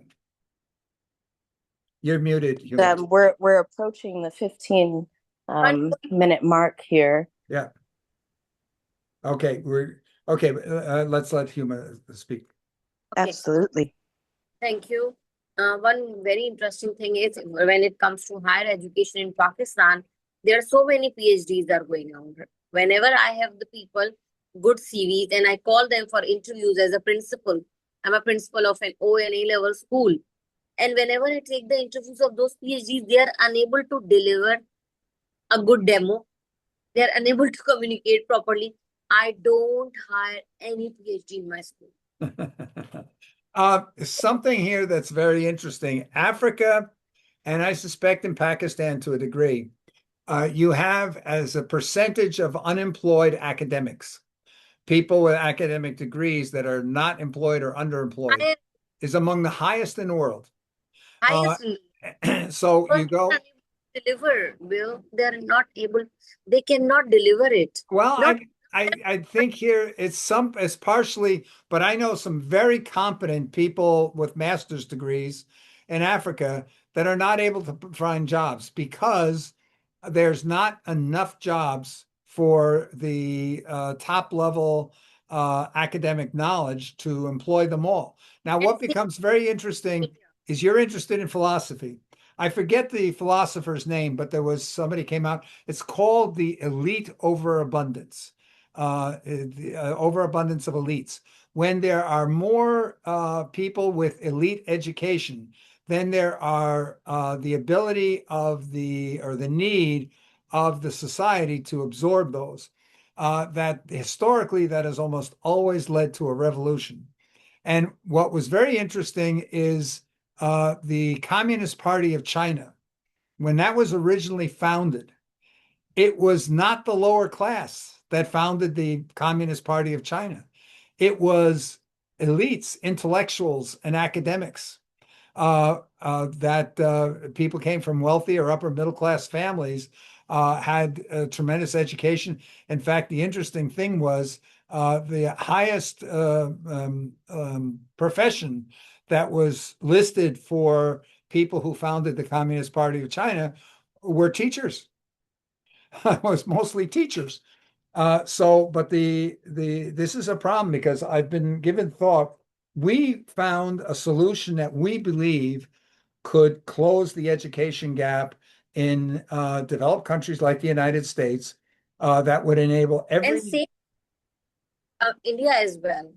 When I talk to their engineers, for example, on international forums, yeah. engineers and police, they they cannot express themselves completely.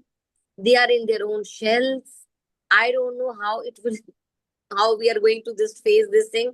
This is the problem in whole South Asia, or maybe in African countries and other countries as well. But that is the real story.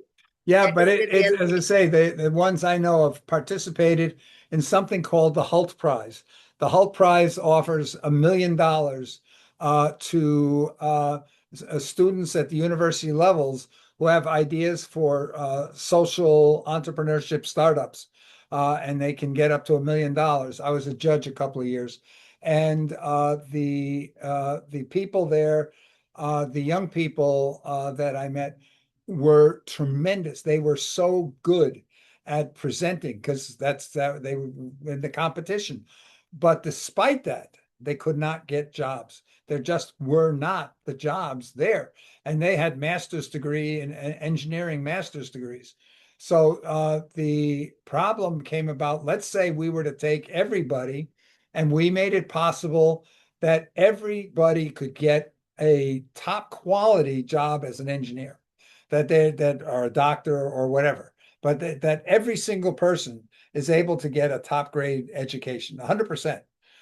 So if we accomplish that, um, can the world absorb? Do we need so many engineers? Do we need so many architects?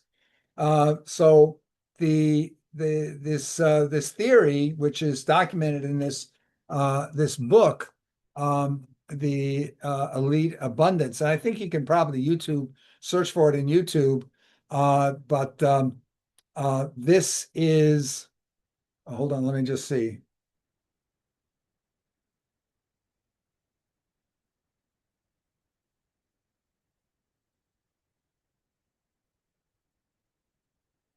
Uh, it might be telling me the person's name because it's basically a philosophical point. But it's something here that when we see if we can close the early childhood development, so we don't have children with underdeveloped brains because they did not get the attention and the nutrition that they needed in early childhood. If we eliminate that and we close the education gap so that everybody completes high school, secondary school with the equivalent of an A or a 1 grade. Right now, it's surprising that a lot of people are saying the purpose of education is not to provide everybody with the top education. It's to be able to position, to be able to rank all the people on their worthiness, if you would.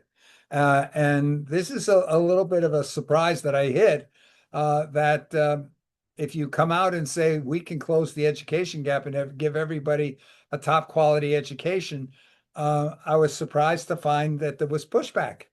And this is where some of that came from. And this is when a group goes in and says, hey, our goal is to give everybody a top-notch education, but we got to realize why. It's so that they can become, let's say, maybe a informed electorate, or maybe so that they can have a quality life and understand things. But we have to get away from this idea that the only purpose of education is a job. That's what's going to have to change. And if we do change that, then maybe those people who are saying that the purpose of education is to be able to rank people, and that's what causes a number of people who are well off and are able to afford the best education. They don't want the rest of the population to get that education and compete with their kids. So that was a surprising something I didn't expect, but apparently it's out there. Okay, I see here that we are 9 minutes away from our 3 hour mark. Uh, Again, just to sort of summarize what this meeting was about, the recognition that the world needs, regardless of where it came from, the world needs bodies who accept as their mission the solving of the major problems that the world is facing, the causes of the problems. And we have the opportunity, if we can assist those bodies that are trying to facilitate the establishment of these groups to address the major world problems, that is an opportunity for us to influence the future development of the world. Yes, Jerica. I just wanted to add as well, um, as we explore how we can help to organize civil society associations to more effectively add value and contribute to the success of the civil society collective and effectively addressing global problems threatening our world. If we could kind of do a little introspective observation of ourselves, our industries, our expertise, and utilize our Telegram thread to add on some ideas. And so that we can really maybe even curate that chat, much like a think tank amongst ourselves. I think that we have kind of reached a point to where these conversations can develop into action items. And I think everyone here is extremely accomplished and has a lot of value added, and we have a lot of potential to address these things in the space of urgency, because we don't have until 2064 and all of these forward markers as far as timelines for achievement. So I just wanted to interject that, because we are in a position of urgency. So it would be really nice to have everyone have their contributions put perhaps in the Telegram so we can all observe that thread. And I'm really thankful for today's conversation and everyone who participated in the conversation. I think that this was extremely valuable, not only to the group, but to the work that we have to do ahead. So thanks. Yes, thank you, Jerica. I just posted in the chat the name of the founder of the theory of elite overproduction. That's the what they actually called it. And if you look him up, I think you'll be very surprised that the conclusions that they have made out that it creates an extreme competition and uh, that they conclude with all these examples showing how overproduction of elites, effective elites, uh, has resulted almost always in revolution. Um, so, but again, the key takeaway for today, I think, is that we are going to work.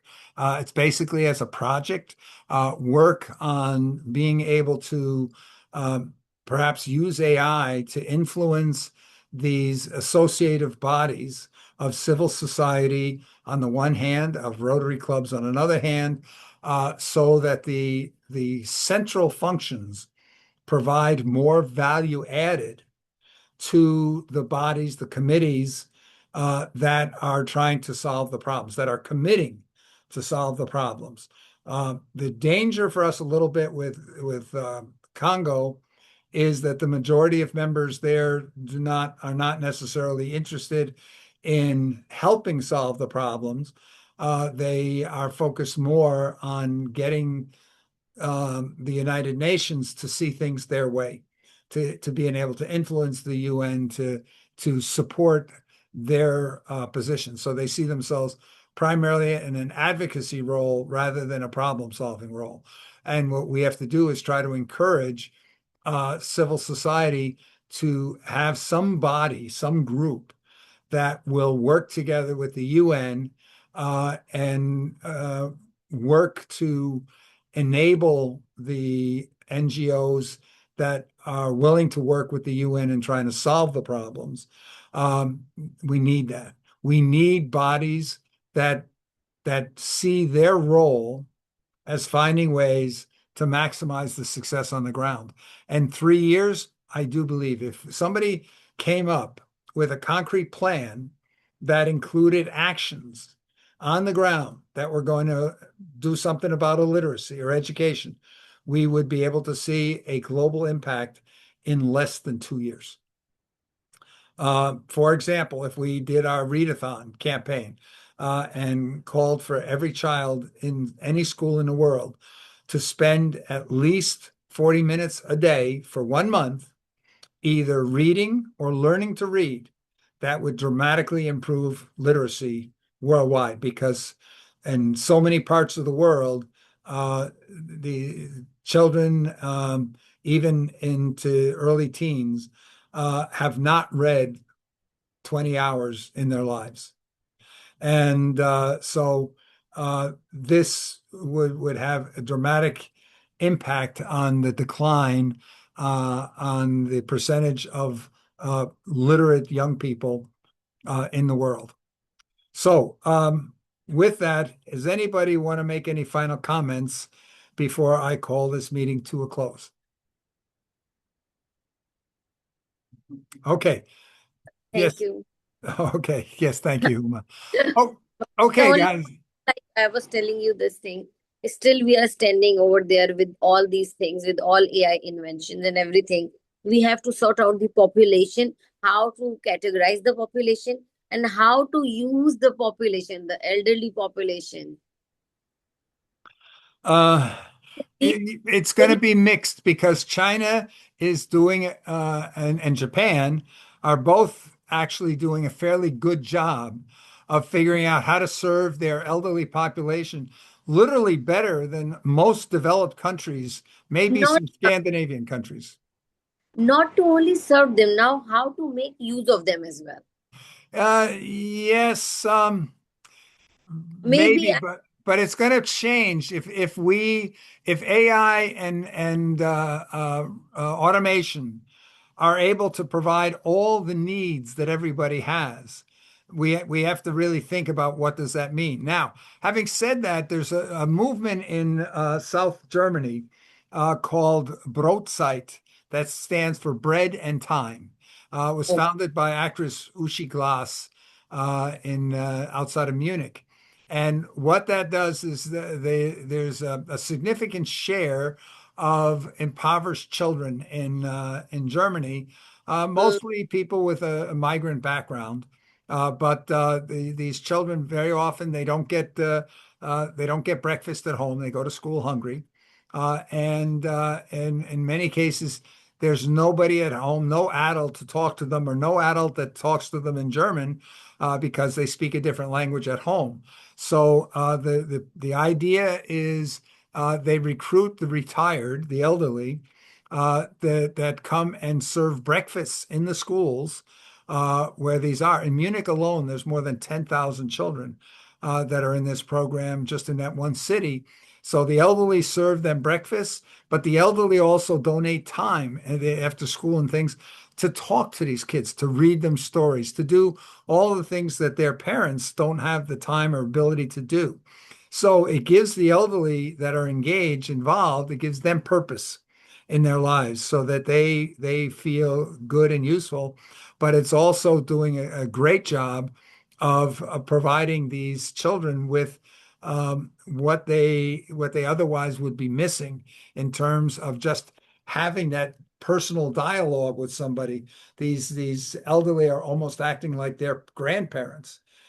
So you can look that up. Broad site. I don't know if there's any English materials on it, but yeah. So there will be opportunities like that. But I think here the initial issue is going to be more about being able to care for the elderly because they often need more care. I mean, I look at myself. I've had several weeks in the past where because of my back, I wasn't able to really do a lot or prepare for meetings and things as I would have liked. Things break more as you get older. But if we can keep this thing alive and awake, Staying then alive. yes. So this is why we have to get more. Maybe that's the answer. Let's get more elderly thinking about the world problems. Although when I talk to, I've attended, participated in some service projects where we had some people from multiple service clubs. And I remember one time I was driving here, we were delivering food to shut-ins on Thanksgiving in here in the United States, and I started talking to him about some of the sessions that we're talking about at the UN. I was at the time the vice chair of the NGO Committee for Education, Learning, and Literacy, and he just said, "Oh, those ideas are too big. You're breaking my head." And he didn't want to talk about them. So we've got to find a way to get people confident in their ability to talk and comprehend about the problems, to believe that they can have ideas that are useful in Useful. addressing problems, right? So that's with having said that, that's where we're aiming for. That hopefully in the next week or two, we'll have further meetings to look at addressing this. I'm sorry that Stuart Martin was not able to attend with us today because he's working on the same thing in, for example, WashReg, Water and Sanitation, Rotary Action Group, to be able to use AI to assist the member clubs of that Rotary Action Group to be more effective in solving water and sanitation problems around the world. So, and we also have another initiative we're looking at with Rotary. Rotary has now put out the requirement that anybody putting in for a global grant, a major grant, has to um, they have to provide a community needs assessment. They have to look at all the needs of their community and demonstrate that their community needs this project, because a major problem is that most of the projects that are submitted to Rotary is somebody in a Rotary Club meeting says, "Hey, we could do this." And so they come up with they say, "Yeah, that would be something that would be useful. Let's come up with a project plan." but they have not done any opportunity cost. There may be something that could be done for half the price that would help twice as many people in their community. So the thing about it is, can we use artificial intelligence to make it easy to perform community needs assessments in communities all over the world, and then ask every Rotary Club, hey, go out there. We've got this tool. The tool will do the interviewing and a dialogue interviewing with all the stakeholders in your community to understand what the needs are and why and how severe, how urgent, and so forth.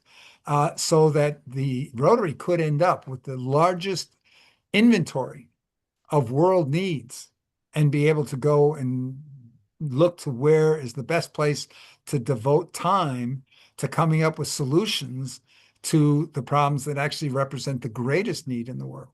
Anyway, that's another, but they're all somewhat related. And take a look here, even if you're not going to go get the ultra version, take a look here at the latest updates to Notebook LM for the Ultra plan, because they've baked in agent technology now into the knowledge base, so that you can just ask it, go do stuff, and it will do stuff. Especially it can go out there and keep all the knowledge in your knowledge base up to date, or it can go out there and validate all the knowledge to be able to identify questionable knowledge that you've got in a knowledge base, or identify knowledge that would be useful to have that you don't have yet, that you need to look for. So that it's really amazing. Like I say, I'm this close to pushing the button on that to go to $100 a month. I say $100 a month. No, I can't afford that. Hey, I live on Social Security. So at any rate, so I think here today we did get across some good points. I'm going to be putting the video of this into AI and seeing if I can come up with a very abbreviated summary of the key topics that we've discussed. Augustine, I'm glad to see you back, but we're just at the point of saying goodbye. But you're going to be able to watch the recording, or well, better even than the recording might be this short thing I'm going to try to get AI to do for me. So with that, I would like to thank everybody that stuck with us. So, And Sid, I know here you had expressed interest in being more active with us. I want to send you some information on some of the options of how you might be able to get more involved. I really have to apologize here for not following up sooner on that. It's just my plate's been somewhat full here for the last year. But I'm going to get you some information on that, and we would love to have your thinking in all the various things that we're looking to do. So thank you all. I hereby declare this meeting on 27 June 2026 to be closed. Thank you. thank Bye. you, Bill. Okay. Thank you, sir. Thank you so much. Okay. Bye now. Thank you. Everyone. But if there is I will be I will be very happy to get involved despite of I was not here for the different for the purpose I have said before I leave. Okay, Augustine, I'll send you some further information in WhatsApp. Okay, sir. Thank you so much, sir. Okay, no problem. Bye now. Okay.